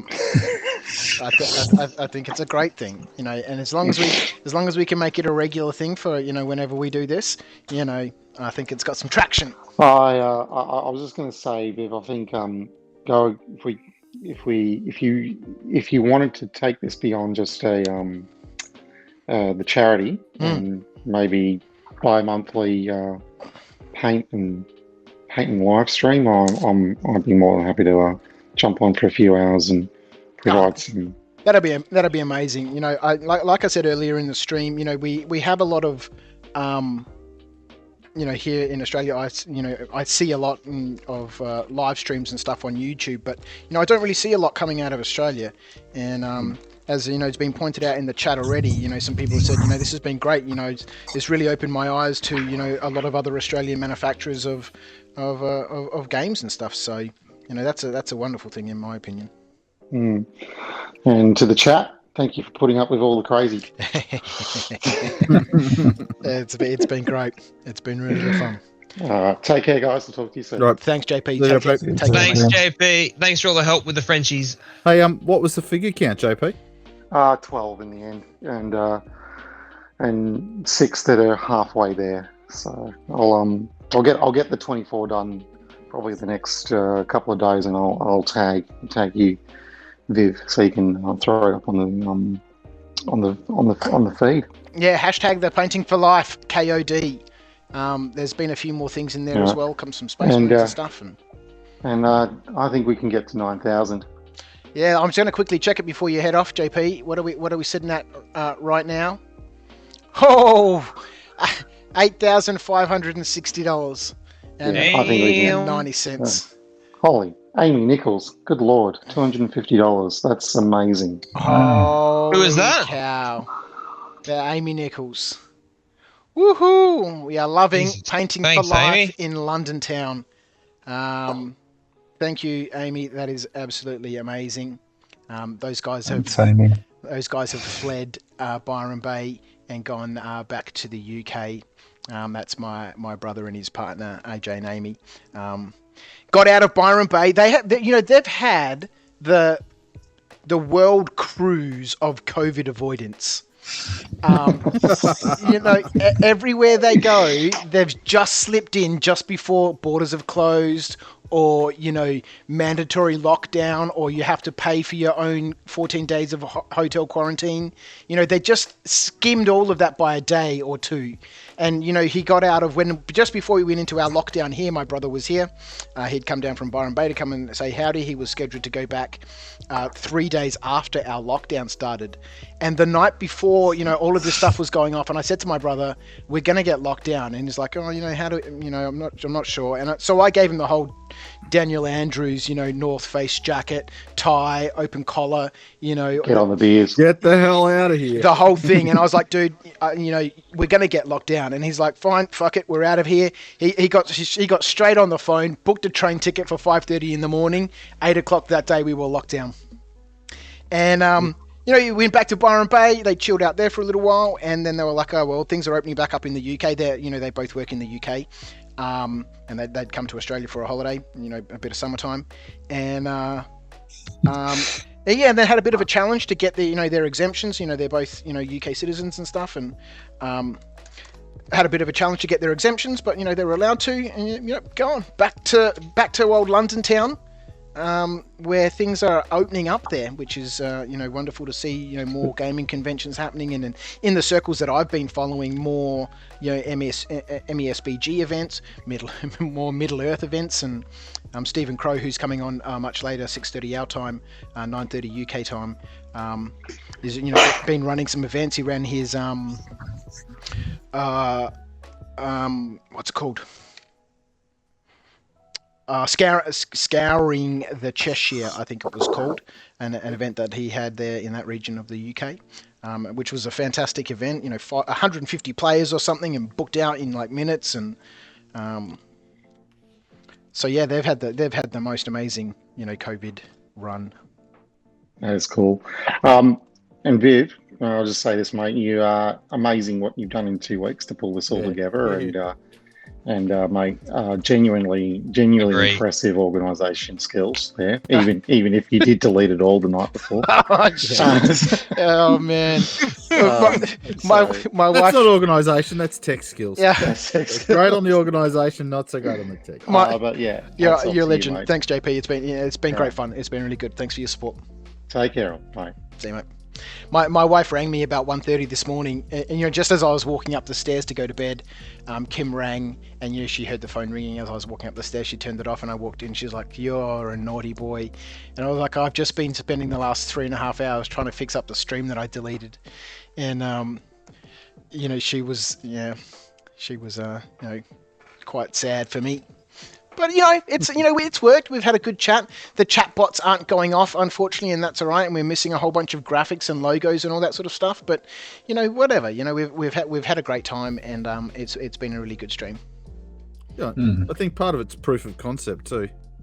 Yeah, exactly. For something that like we've mentioned a few times now, was just going to be the 5 of us, hanging out in Google Meets for 12 hours.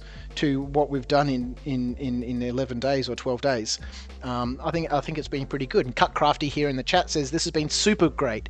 Really helped me pull the COVID finger out and get started creating again. Feeling inspired. Yay! Which really good to hear. Yeah, it's just exactly what it's about. Is just being excited about things that we enjoy in a time when there's just so much depressive news around us.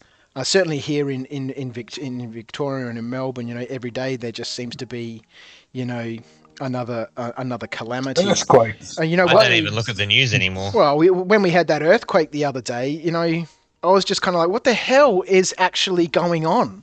Apocalypse bingo, Viv. That's what it is. It's just crazy, how much more, what more can happen? So I'm glad that the stream has been good for you. I'm glad that you're feeling crafty and are creative, and that's exactly what we're here for, and that's why we're putting on this stream to raise money for organisations that provide support to people suffering. Yep.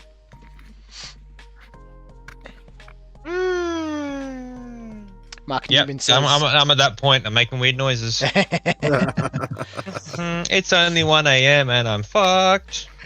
Yeah, it was still. I am going to get my battalion done though. I was genuinely shitting myself when I was doing the first 12 and only finished them in 12 hours. Look, that's still not bad. That's an hour. Have you seen the figures? I've done my 7-step skin. I've done eyes. I've done fucking little hand-painted ends, which I didn't actually show on the stream. They've got ends on all their little cartridge bags. No, you didn't. Yeah, I fucking lost the plot. Absolutely lost the plot. I'm having so much fun. Yeah, good. Well, it's so different. That's what it's about. And that's why when we started this, I said, look, I'm not really going to set a goal for what I want to get painted. I just want to paint and enjoy the experience of painting.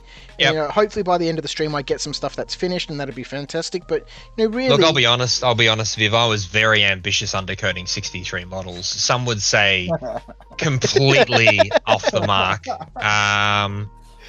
So to get through 21, sorry, because I'm not doing the command for this group. It should be 24. But yeah, I know. I'll take it. No, I think it's wonderful. Just to sit down and have a chat and have a bit of a banter, and enjoy what we enjoy doing. And Mark mentions that. Cop shit from everyone in my case for being a teenage boy, apparently. Mark Newman says it's been a delight to sit and listen to gamer gabble and banter for hours. Thanks, Mark. Thanks for being here, mate. It's fun. It's just really good fun. My boss has actually noticed at work I've been really perked up all week. Mm-hmm. So it's funny how I know we're doing this for others, but this is really helping, I think, a lot of us as well. I know you, Viv, were saying this is exactly what you needed. 100%. This is as much for our own comfort, and I mentioned this to Sonia when I was on the radio and in some emails to her.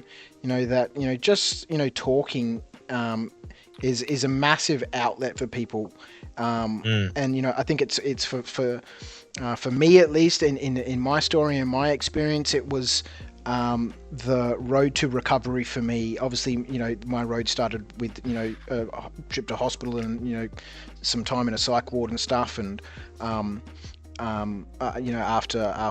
that night, but my real journey began after that, when I was released and I was ready to talk, and that's the beginning. You just need to be able to talk, and I think part of the problem and the social stigma, and Sonia touched on this in the radio interview, is that there is still a social sort of stigma around saying I'm not okay, and trying to with your friends, you want to be in a comfortable environment to be able to say when someone says, hey man, how you going, or your neighbor's walking past or whatever, or someone that and someone that you care about, and you can honestly turn to them and say, actually, I'm not that good.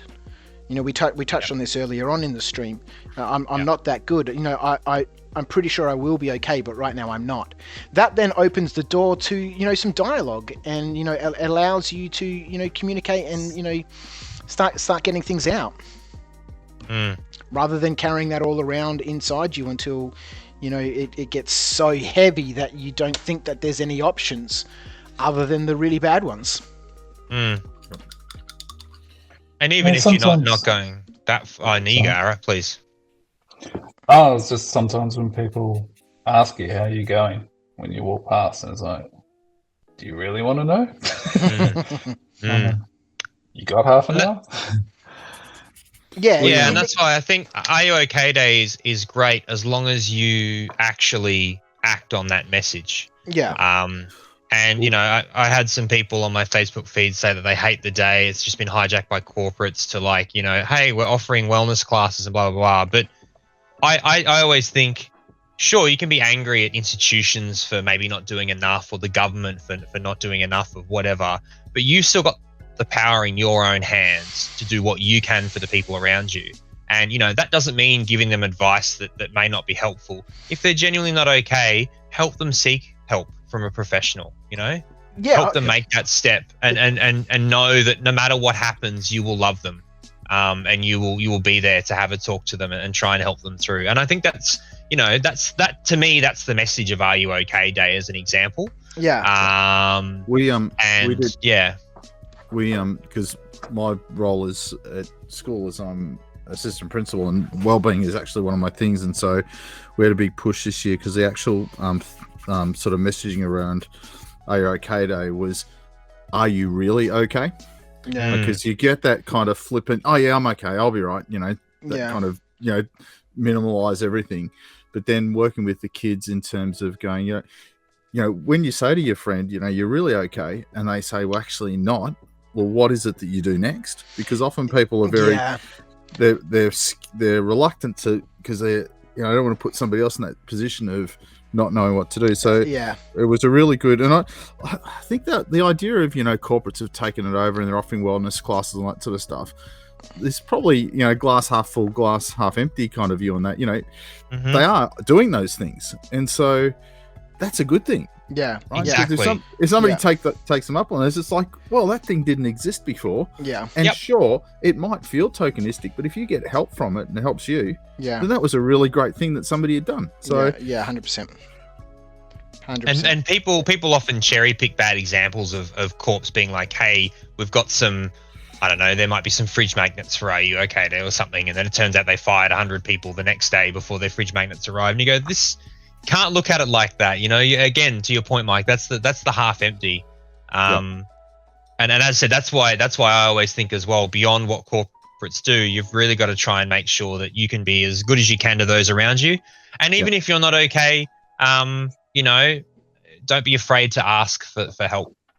Yeah, absolutely. I had some total stranger on a Facebook group I'm part of, which is Iron Chef After Hours, which is all related to a car importing company originally. It's become a giant shit posting page, and it's one of the most fun, supportive communities I'm a part of, despite not owning a Japanese import, so whatever. And one of the guys on there, you know, someone said, hey, it's Are You OK Day, don't forget to ask the question. And I said, I'm not going okay at the moment. Things are really shit. And then someone said, well, what is actually grinding your gears at the moment? And I actually laid it out. And it's not for everyone, but that for me was enough to go, holy shit, I have a lot to worry about right now. That actually explains a hell of a lot about my mood. Yeah. You know, I've got my first child on the way. My wife can't see her family. She's going to miss her brother's wedding in November. She's meant to be the best woman. You know, our dog's going through teenage years and about to go into heat, so we're really stressed about trying to make sure we don't let her get exposed to anything bad.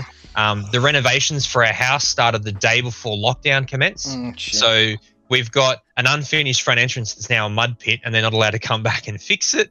And then work's been really stressful. Obviously, Australia Post has got record volumes, and even though I just crunched numbers, I've got people coming left, right, and centre wanting information on what's happening in e-commerce, and it's really exciting, but it's incredibly tiring. And not having a break for the last, I haven't had a holiday that hasn't gone to shit in over 2 years now. So it all started with Thailand at the end of last year, where I got gastro. My wife had a kidney stone, and we spent most of the trip in the hotel. So, you know, it's not been a great run for us. And as I said, yeah, you get to that point where you go, oh, that's actually a hell of a lot. That makes sense that I feel like shit. I'm okay about that now. Yeah, exactly. It helps you clear your head. And, I just want to come back to what Mike had touched on there. I think what part of the stigma and part of the challenge and part of the struggle for, helping this become a more transparent issue, admitting that, things aren't okay, is, that fear or that worry that, fuck, if he says that, what am I supposed to tell him? Ed said, everything's turning to shit. There's a feeling that at least I didn't go that far, Viv. That I perceive that, and from my experience that, you have this fear that you're like, I don't know what to tell him to make things better. I don't know how to help. And, often it's not about being able to help or say things. I know that when my wife Kim suffers from really bad anxiety, and it took me a long time to come to the understanding that I don't need to say anything when she's in the midst of a panic attack or anxiety. Often that just makes things worse. What she wants and what she needs is just to know that somebody is there. Yeah. And and that's the thing, asking somebody, are you okay, isn't me saying I'm a fucking therapist and I can handle your situation. If you tell me what's going on, I'll fucking give you the cure. It's just saying, paintbrush to the eye. No, sorry. Yeah. It's just you saying I'm prepared to listen to your problem, and for many people. Here. Yep. And for many people, like Ed was just saying, for him, just letting all of that out in a Facebook group was enough to, just blow the whistle off, to let the steam off and go, yeah, actually there is a lot going on for me. And it's okay that right now I feel, pretty shit. It's actually spurred a whole conversation with my boss and my coworker as well at work that, we'd been there'd been a bit of tension in the team and stuff because we're all just exhausted and everyone's overworked and, the grind isn't ending. And after that person had said that, the next day I went, hey, I know we all kind of ragged on Are You OK Day yesterday, but I'm not. I don't think you guys are. And then that's when my boss opened up and went, I'm not. She just had her house finished being built and they're going to do a lot of the interior stuff. They can't do a lot of it because they're not allowed to go and pick up, stuff from all the trades they need to go get. So, yeah, it just becomes a really good way to just go, hey, let's just stop and pause. Yeah, the real disco boy here in the chat, he's still haven't gone to bed, CJ. No, he wasn't leaving. Sorry, he was saying goodbye to someone else in the chat who was leaving. Oh, right, okay. And I read that and thought that he was going. Now he mentions here, what kind of dialogue would you want to hear back to? Would you want to hear back to you when you tell them that? I don't think it's a matter of getting a dialogue back or getting some sort of answer as much as it is as just about letting things out. You're actually there to listen. Yeah. You're not there to fix the problem. You're there to listen. And my wellbeing staff, I flippantly once said, "Oh, we'll get that kid in, we'll fix him." And she goes to me, "We don't fix kids, right? What we do is we actually help them and support them while they work through their own things." And I think that's the critical bit here, that you can't. And this is, it's a bloke thing particularly. There's a problem. Okay, what's the solve for it? Yeah. But we got to actually go. You know what? I can't actually fix this. All I can do is be a support person for that. Yeah. That person. My wife pulls me up on that all the time. And I don't want you to solve the problem. I want you to listen to how shit my day was. I'm like, okay. Yeah, same. All right. Yeah. And so that's I suppose that's the message for the people who are the supporters out there is, people aren't expecting you to fix these things. They just need you to listen. Yeah. Right. Yeah. Yeah, and just I don't want to keep carrying on about it, but that's the social stigma that I'm talking about. That people are afraid to talk about their emotions. Obviously, it's a very vulnerable and very difficult thing to do, and you can really only do that when you're ready to do that and you feel comfortable. But on the other side of that, helping people to feel comfortable about that is a much larger issue at hand, because you have this situation where I am expected to give an answer or something, or I'm expected to solve this. No, you just need to be prepared to listen. And, when people know I can say how I'm feeling freely without that person feeling uncomfortable, it becomes easier to have an open dialogue. Well, not even a dialogue, but just an open channel of being able to say, this is actually how I'm feeling. Like Ed was saying, to a Facebook group on the internet. If we can do that with the people they in have our that lives, on computers these days. on the computer members. If we can do that with the people that we love in our lives and our good friends, then the world would be a much better place. I think sometimes too, there's an element we're getting ready to do this when the kids actually come back. It's about acknowledging that how people feel is real. Yes. It's that idea of, if you felt, if you felt like unmotivated, then that's okay. Put your hand up, because we all actually feel like that. It's not because sometimes you get caught up in your own world and you think, I'm the only person who feels like this, right? Yeah. And often once you start the dialogue, you go like, other people around me, it's not just me. It's actually how other people are feeling as well. And that sense of, I'm not in this alone is really important. Yeah, 100%. Definitely agree with that. And that's a really big thing in workplaces as well. You might be like, oh man, so-and-so is really dropping the ball lately, or, I've really not getting any traction with this team, or whatever it might be. And just take a step back and think how you've been feeling on this kind of roller coaster up and downs you've been going through. They're going through exactly the same thing. And I find out a lot of my workmates were well beyond that burnout phase and have started finally taking leave, which, again, people were like, well, why would I take leave? I'm in lockdown. I can't do anything. But you need that break. You need that separation from work. Yeah. And it's really important to just stop, take stock, and just walk away. So I'm taking Monday off. I'm not doing anything. I'll probably try and go to Metro Hobbies and pick up the piano wire that I was going to use to make standards for my Frenchies, and I can paint the command group. But other than that, I'm not doing anything. I'll look after the dog. I'll probably just sit in the backyard and chill out and just try and relax. Yeah, exactly right. Just want to say to everyone who's currently tuned in, if you've just joined us and the conversation sounds pretty intense, that is because we have been here already for 14 hours. We've also finally talked about what we said we were going to talk about. What's that now? 13 hours? Yeah, well, no, 15 hours ago. Beg your pardon. We've really gotten into some of the meat of the theme and the reason behind this stream. 14 hours in, and while the main audience here in Australia has gone to bed, thank you so much for tuning in for us. We had a peak viewership, I think, of 88 people at one stage. That was amazing. It's been fairly consistent up until a few hours ago when most of our Australian audience went to bed. So we're now being joined by people coming back from work in the UK. If the conversation sounds pretty intense, and that's because it is. But I think it's important to be able to have a conversation openly and without judgment, and feeling about mental health issues and the problems that surround it. Anxiety, depression, and very sadly suicide, which is again the big reason for this stream and this project that we've smashed together in less than 2 weeks. And it's something that I'm sure it's affected most people, that they know of someone who has attempted or unfortunately very sadly succeeded in taking their own life.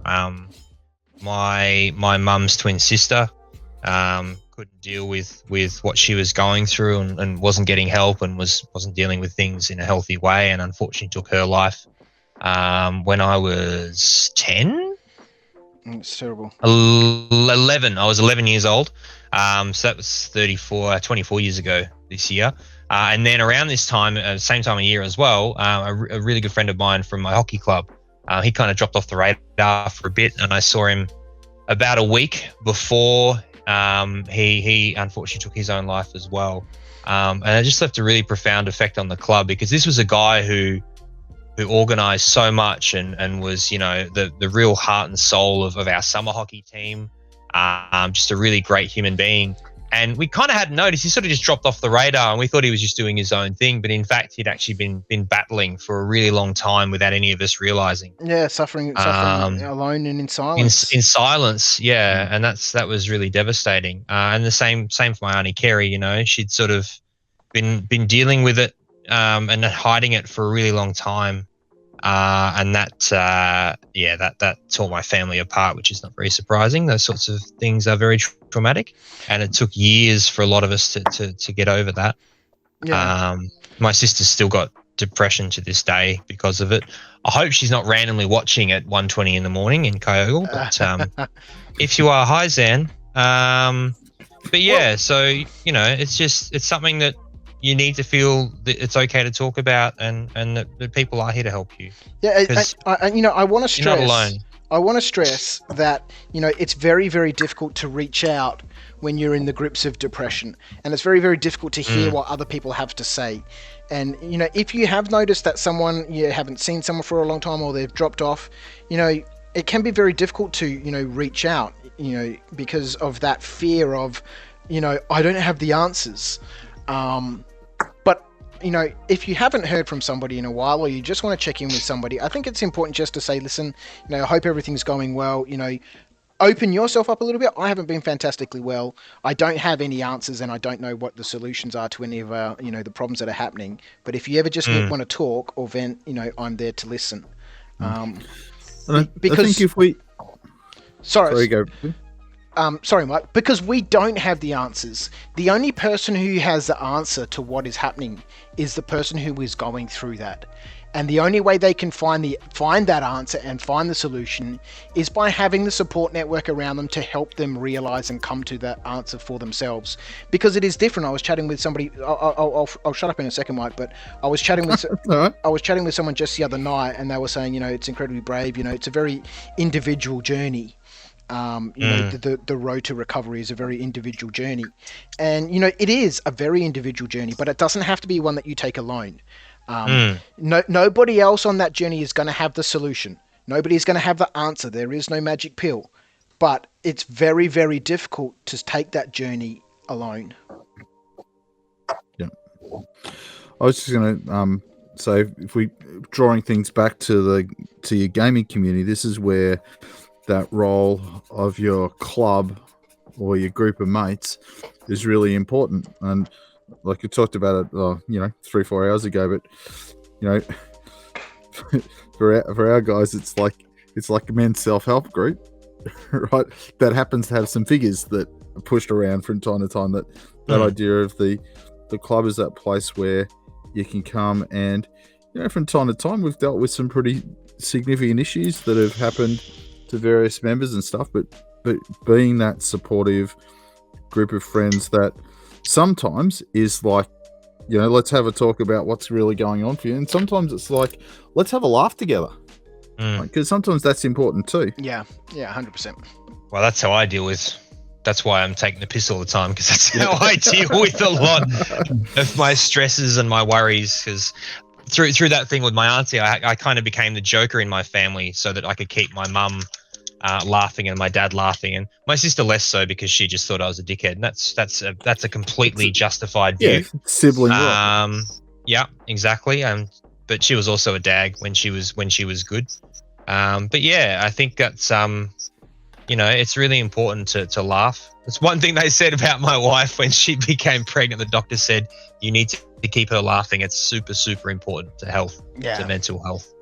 Do you want to jump into the chat for a second here? Troy Murphy says he has to agree with Viv. You know, I was talking before, you know, about, you know, just... Yeah, you don't have to, Troy. Don't feel pressured. You don't. You know, you must. As tonight, while manning the Lifeline phones, things can be quite hectic, and suffering depression myself can be quite daunting to actually open up and talk. You know, and that's, you know, that's part of the reason for this stream, is to just break down that barrier and, you know, help relieve that stigma and the association, especially for men, that it is okay to be not okay. It really is. And it's okay to be vulnerable. It's okay to cry. It's okay to have feelings, and it's okay not to have any answers. But, you know, at least just being able to open up and say, you know, I'm not good, you know, just listen to me for 2 minutes. That'd be great. Christian Halverson says, no CanCon, no Moab. This has been as much fun, but cost me a lot less. Thanks, Viv. No. You're saving up for when it actually happens. Yeah. There's you're banking all the coin. Don't worry, honey. I only spent $800, which if you don't include the last 2 years I wasn't able to go, I'm still $200 ahead. Yeah. I've made some profit.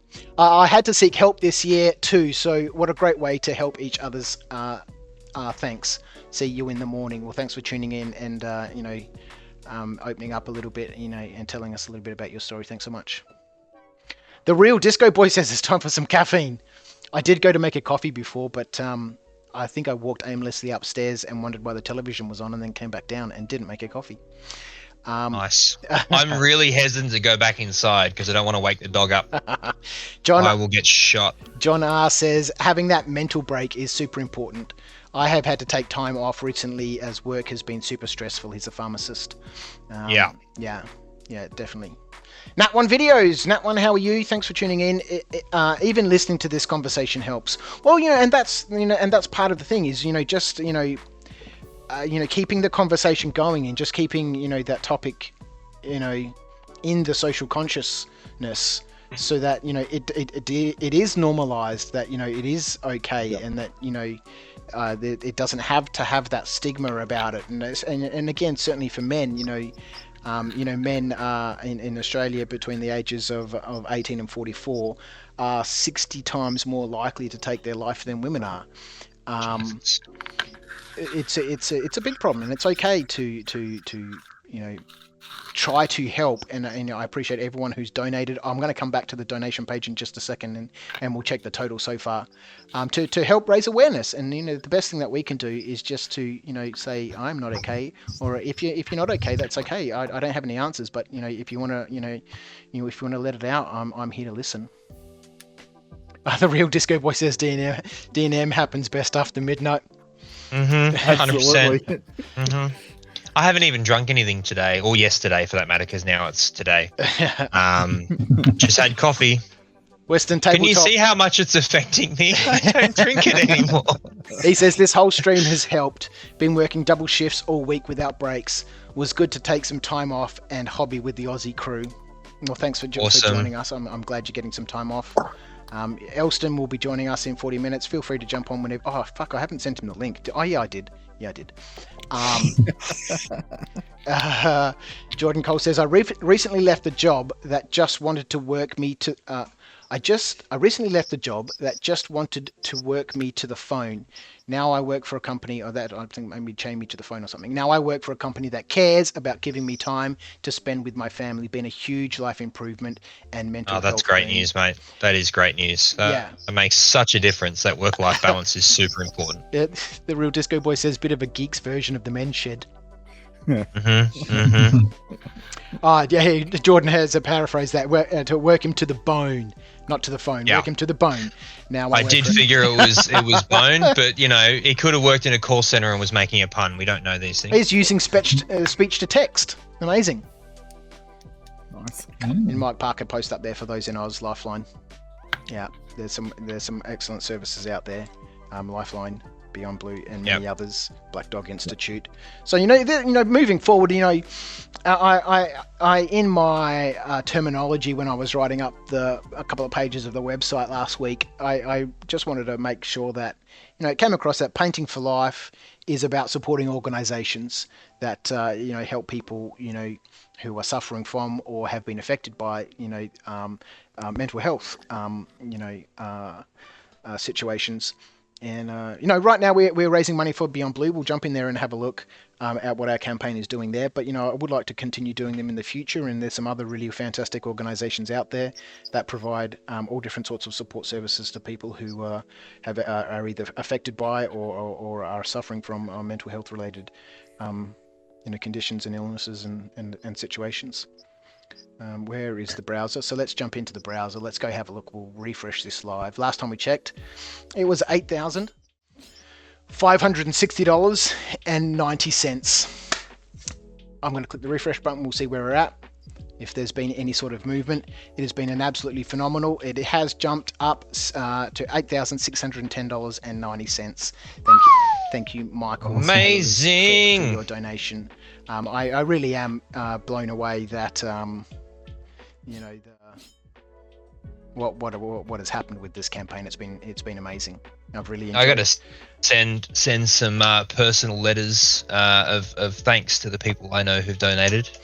Sure. Been incredibly generous. Yeah. Incredibly generous. So, out of interest, why Beyond Blue, Viv? So after I got out of hospital and I started seeing my psychiatrist and my psychologist, I saw them in the beginning 3 times a week, and then that dropped down eventually to once a week. Beyond Blue, I rang Beyond Blue a few times just to Okay. just to have someone to talk to that I knew. Again, this comes back to that social stigma thing, that wouldn't be judgmental, that I wasn't expecting anyone to have any answers for me. I knew by that stage, this is my journey, and I'm glad to have these people around to help me. But there were times when things just you just needed to talk to somebody, and so Beyond Blue was there for me in that capacity, which really helped. And so the first thing when we were talking about this a couple of weeks ago about raising money for charity, that was the first one on my mind, because it wasn't Beyond Blue that saved me. I wouldn't be here if my father wasn't there. Shout out to Sonny. What a legend. In hindsight, I look back on this every now and then, and I think we all punish ourselves a little bit for things that have happened in our life. And I look back on things that have happened in my life, and my wife has had to pull me up a few times when I've been muttering around going, you're a fucking idiot, when something hasn't worked out, or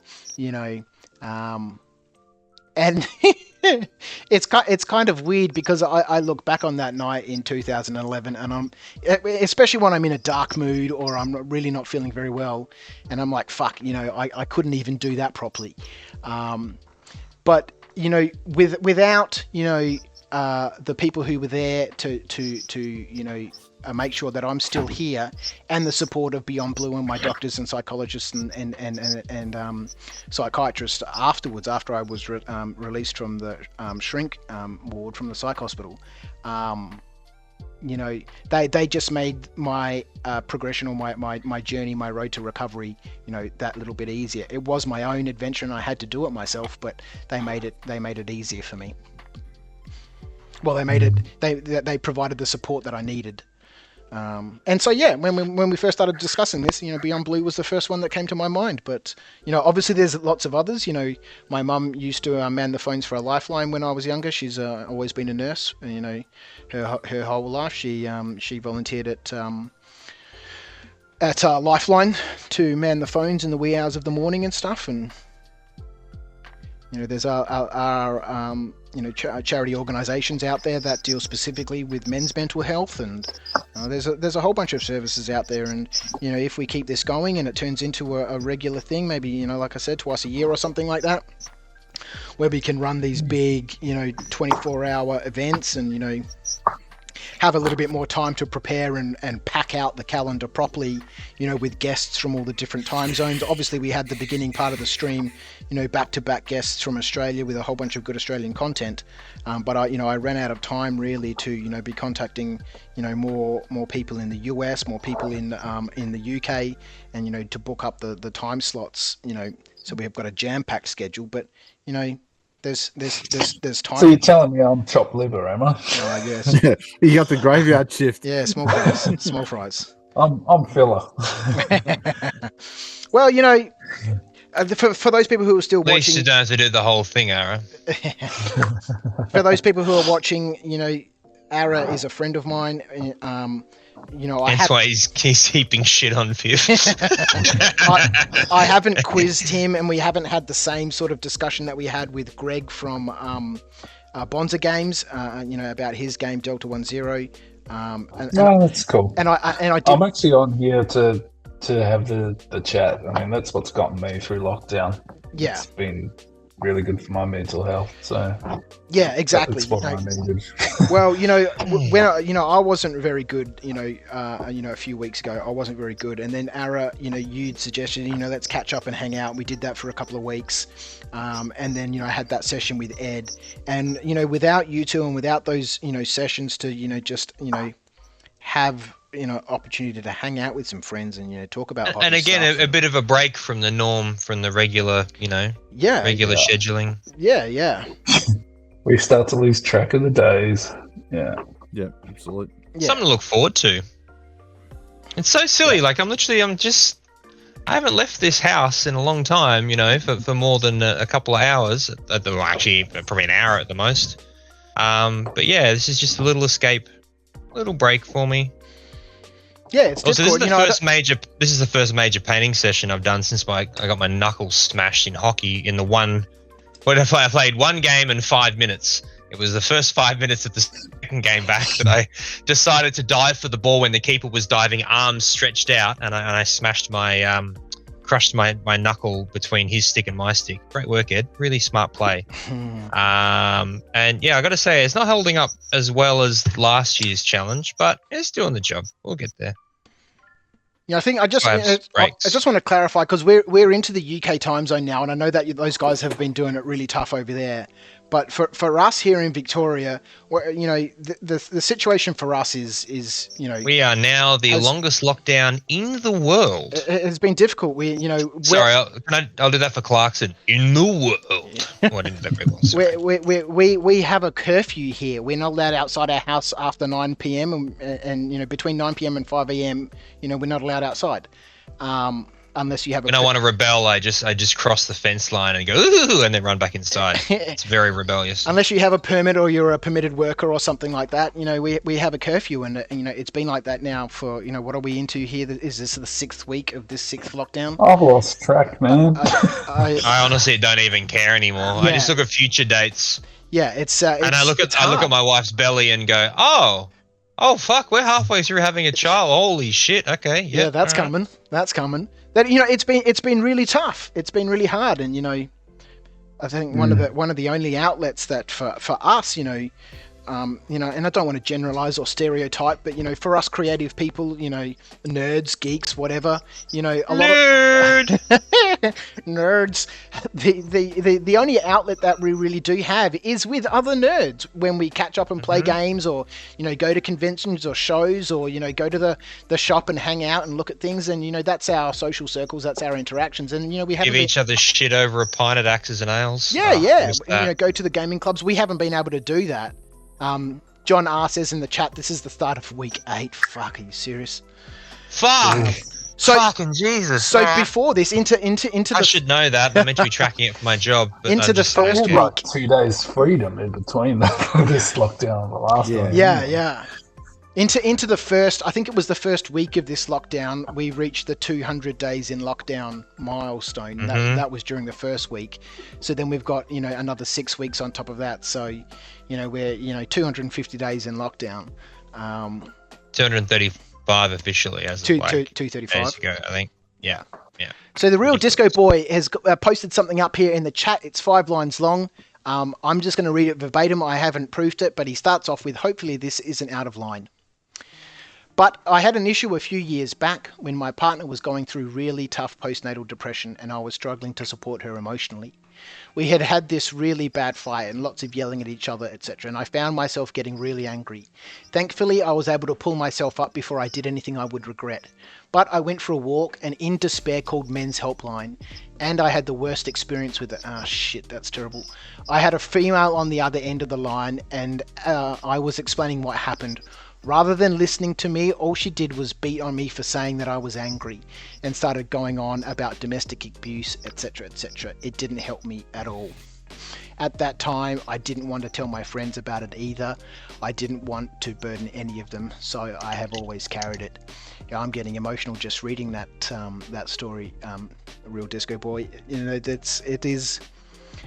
There's no easy solutions, and there's no easy answers. And it sucks that you had that really shitty experience. And I know, you know, I come from a broken home.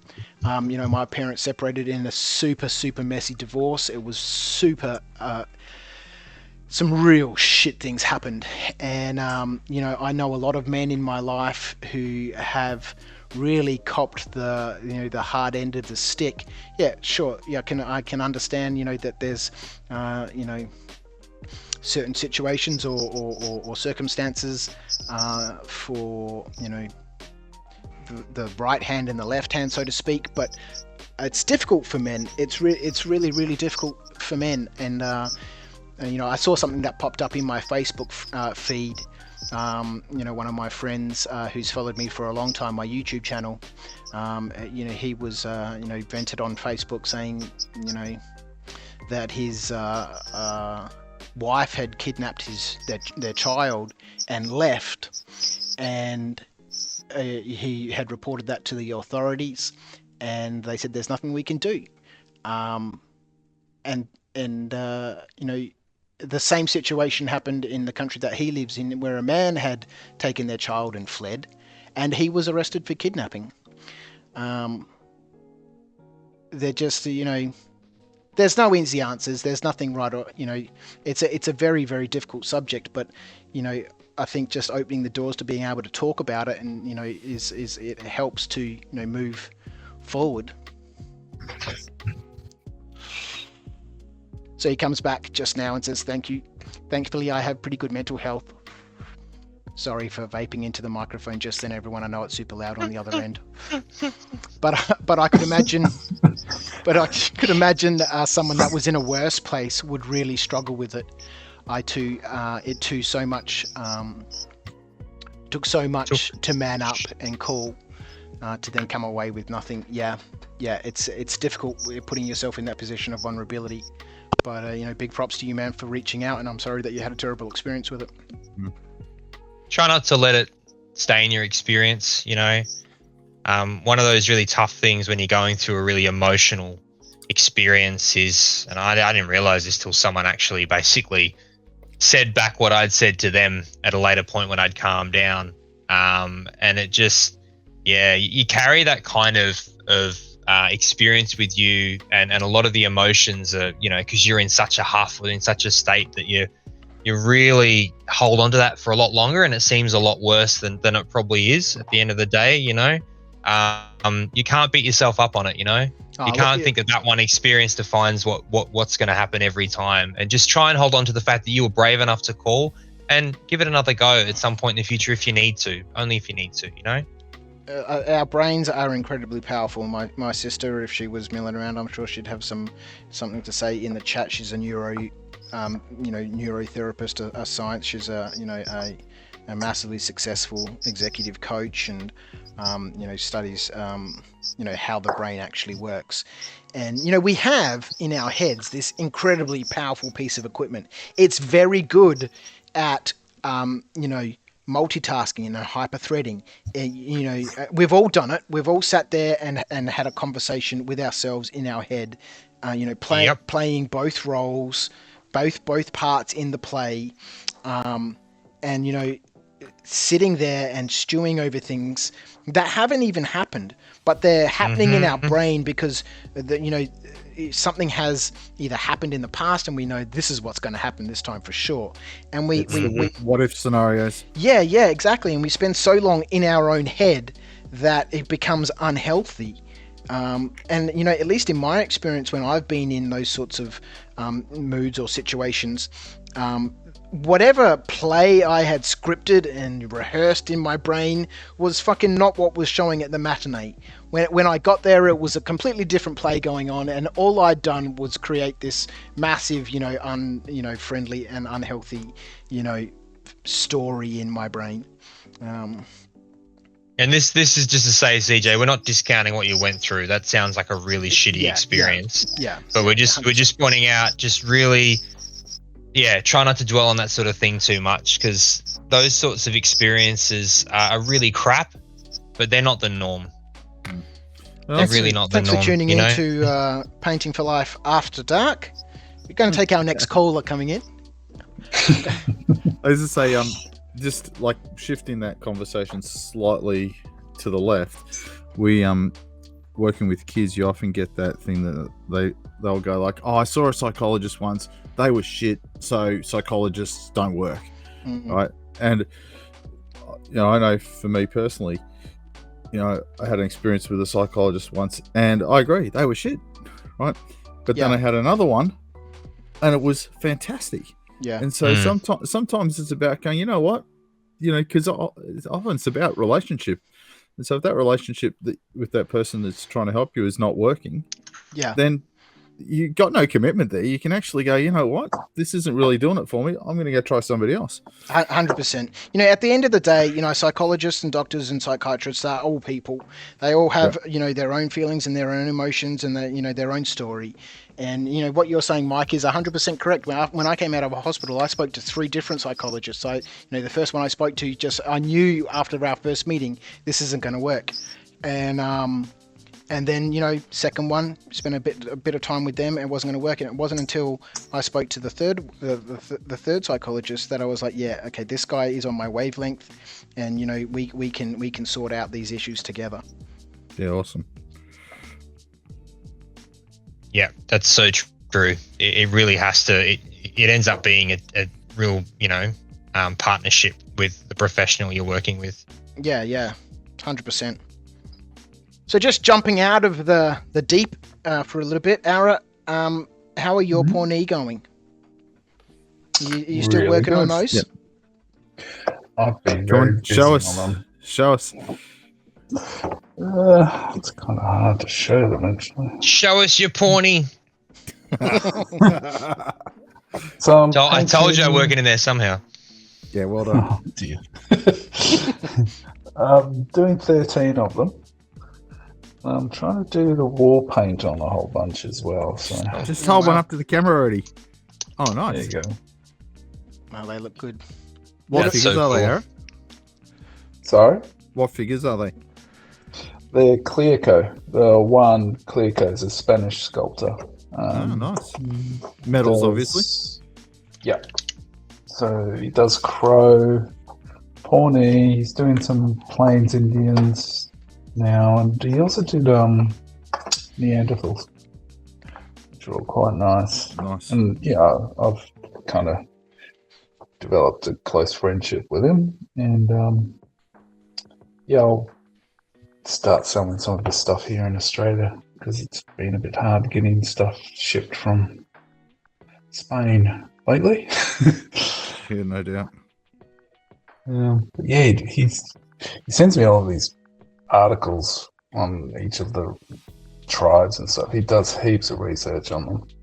And I've actually just realised that a lot of these figures work quite well for the legends of the Old West, which I play a fair bit of as well. Oh, holy shit! Sorry. You done? I really should have refreshed this on stream. Let me just chuck it up for you guys first before I put it up on the stream. I really should have put this. Let me just fix this up. Sorry, Ara, go ahead. I'll fix this up and then I don't know what I was saying. It's getting You're going late to stock at night. them. You're going to stock them in You're gonna stock Australia them in because they're Australia. hard to. Yeah. So Nick at Eureka's helped out. He's kind of done the molds and he's casting them at Eureka for me. Oh, excellent. So that's like, I just think that's the only way to go these days. Like the shipping stuff is just insane. Cast on a license.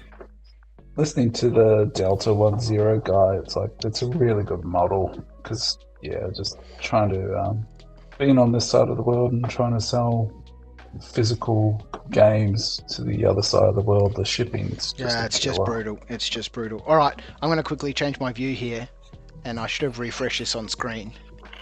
But Whoa! We've crossed the 9K mark. Holy shit! Oh wow! I'll put this up for everyone. Oh my god! Who? $9,500. $110.90 from High Definition U.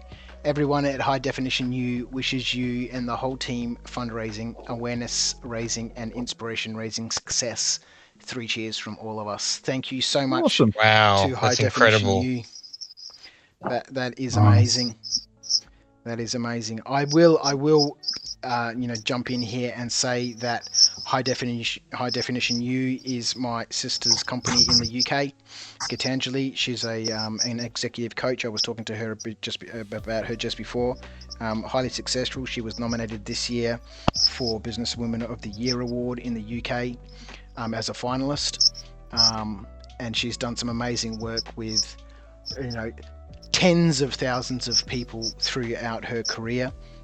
She's currently on at the moment her mission to have a influence in 1 billion lives, and that is her goal at the moment, and she works very hard towards that. So thank you so much, Geeta, for such a amazing contribution to this campaign. I really do appreciate it very, very much. Wow. Maybe I should try and stay up till 10,000, hey? I reckon you should. You're in now. You're committed. Like, you're here, Just keep going. Those figures aren't finished yet. I've actually done quite a lot on them. They're doing contrast paints again. It's just so fast. Contrast painting these days. Yeah. I've seen some really good paint jobs with contrast, and I don't want to start the debate about contrast being like a cheat, or there are no cheats when you're painting. There's tools and there's techniques, and what I've seen people achieve with contrast, has been just has been good and bad, just as it would be if I've seen someone paint with full-bodied pigment paint and stuff, and some of the contrast work that I've seen has been absolutely phenomenal. I'm super keen to try them out. I just have, I'm one of those painters that, well, it's got nothing to do with being a painter. I'm just one of those people who are like, I fucking want to have all of the contrast paints, so I'll get them all when I go shopping. Just do it. That's what I ended up doing.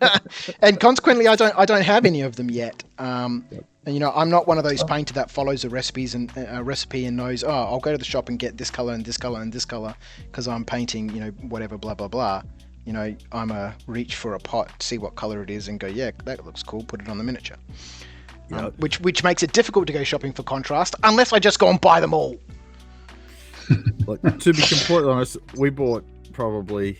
So Lance and I we were down the local store. We went, let's get 3 or 4. So, we're doing browns and stuff. So we got all the browns. And we're like, they're pretty good. We better get some greys. No, we better get some greens. And so you turn around. I don't have the whole set, but I've got just about. My biggest problem with it when I started is you kind of went, okay, I'm in contrast paint mode, right? And so it was like, I can't change gears to use normal paints along with the contrast paints.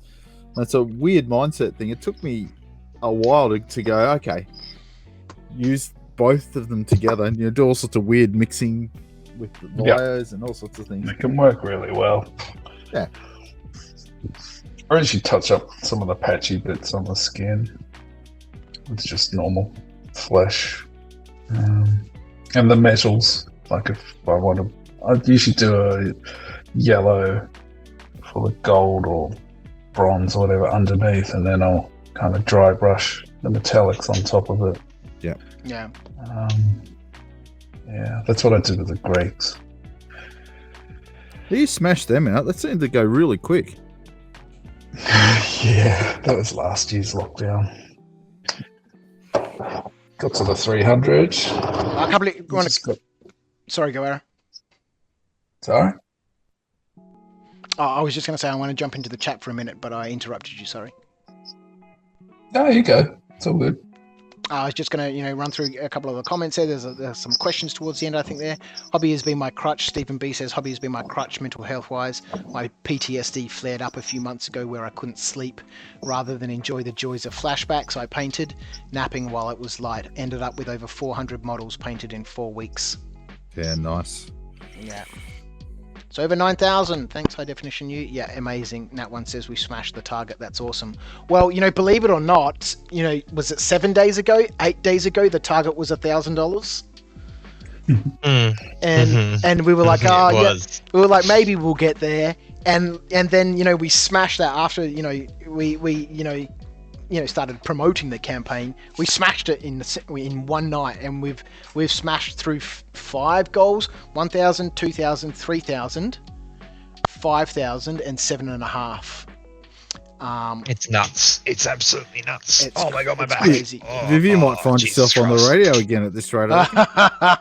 maybe I do need to pluck up some courage and listen to that interview. Like I said, and some of the people How'd it go? it was absolutely terrifying, and some of the people in the chat here, would have watched me on TV on YouTube, and know that I don't really have a problem appearing on camera. It's something that I really enjoy. I have no issue watching my own videos or playing them back, and thousands of hours of editing and all that sort of stuff. Don't have any issue, but just the thought of listening to myself on radio is absolutely terrifying. I don't know why, but it was really, really good. I didn't know that the interview was going to be live. I thought it was going to be pre-recorded. They asked me a bunch of questions and edit together a segment and then air it. But no, it was live on ABC Radio, and I was absolutely terrified. But once we got into things and You get the rhythm. yeah, it was real nice just to have a chat. Sonia Feldhoff there at the ABC, she was really nice, and there was a moment during that interview where I really was trying very hard not to have a bit of a teary, which was totally understandable. Considering the subject, Viv. So, but it was really good. It was really good. It was so nice of her. She did mention to me, when I was chatting to her last week when we were talking about, possibly coming on the radio. She said, they've been doing quite a lot of segments actually recently. Obviously, given everything that's going on here in Melbourne and Australia and around the world. About mental health, and they'd recently had some topics specifically about mental health, and she didn't know much about miniature painting or anything, and she said it seems to be a fairly male-dominated activity, and be interesting to hear how miniature painting and the socialization aspects that come with that hobby and that activity are good and positive for mental health. Which is obviously on point with the Painting for Life campaign, and which is obviously why I was on the radio with it. But yeah, it was good. I was super terrified at first, but once we got into the swing of things, it was okay. Excellent. Oh. As I've already said, you did a great job, mate. Mark Newman says it's pretty cool to hear what we what this little project we thought we was going to raise maybe a few $100. Yeah. Yeah. Wow. Mark Newman in the chat says, Aaron, Viv, if you remember my Wydanot, Wydanot, Wydanot, which kicked your Neanderthal and Maori tails, they were contrast painted. Does the war paint brilliantly. Okay. Western Tabletop says the Citadel, the Facebook group Citadel Contrast Painters is great, loaded with fantastic tutorials. Oh, that might be a good one to go on and join. I just kind of went off Squid Mars, kind of. Oh, look. Sorry? Go, straightforward. Squid Mars, sorry. I'm Tourette'sing.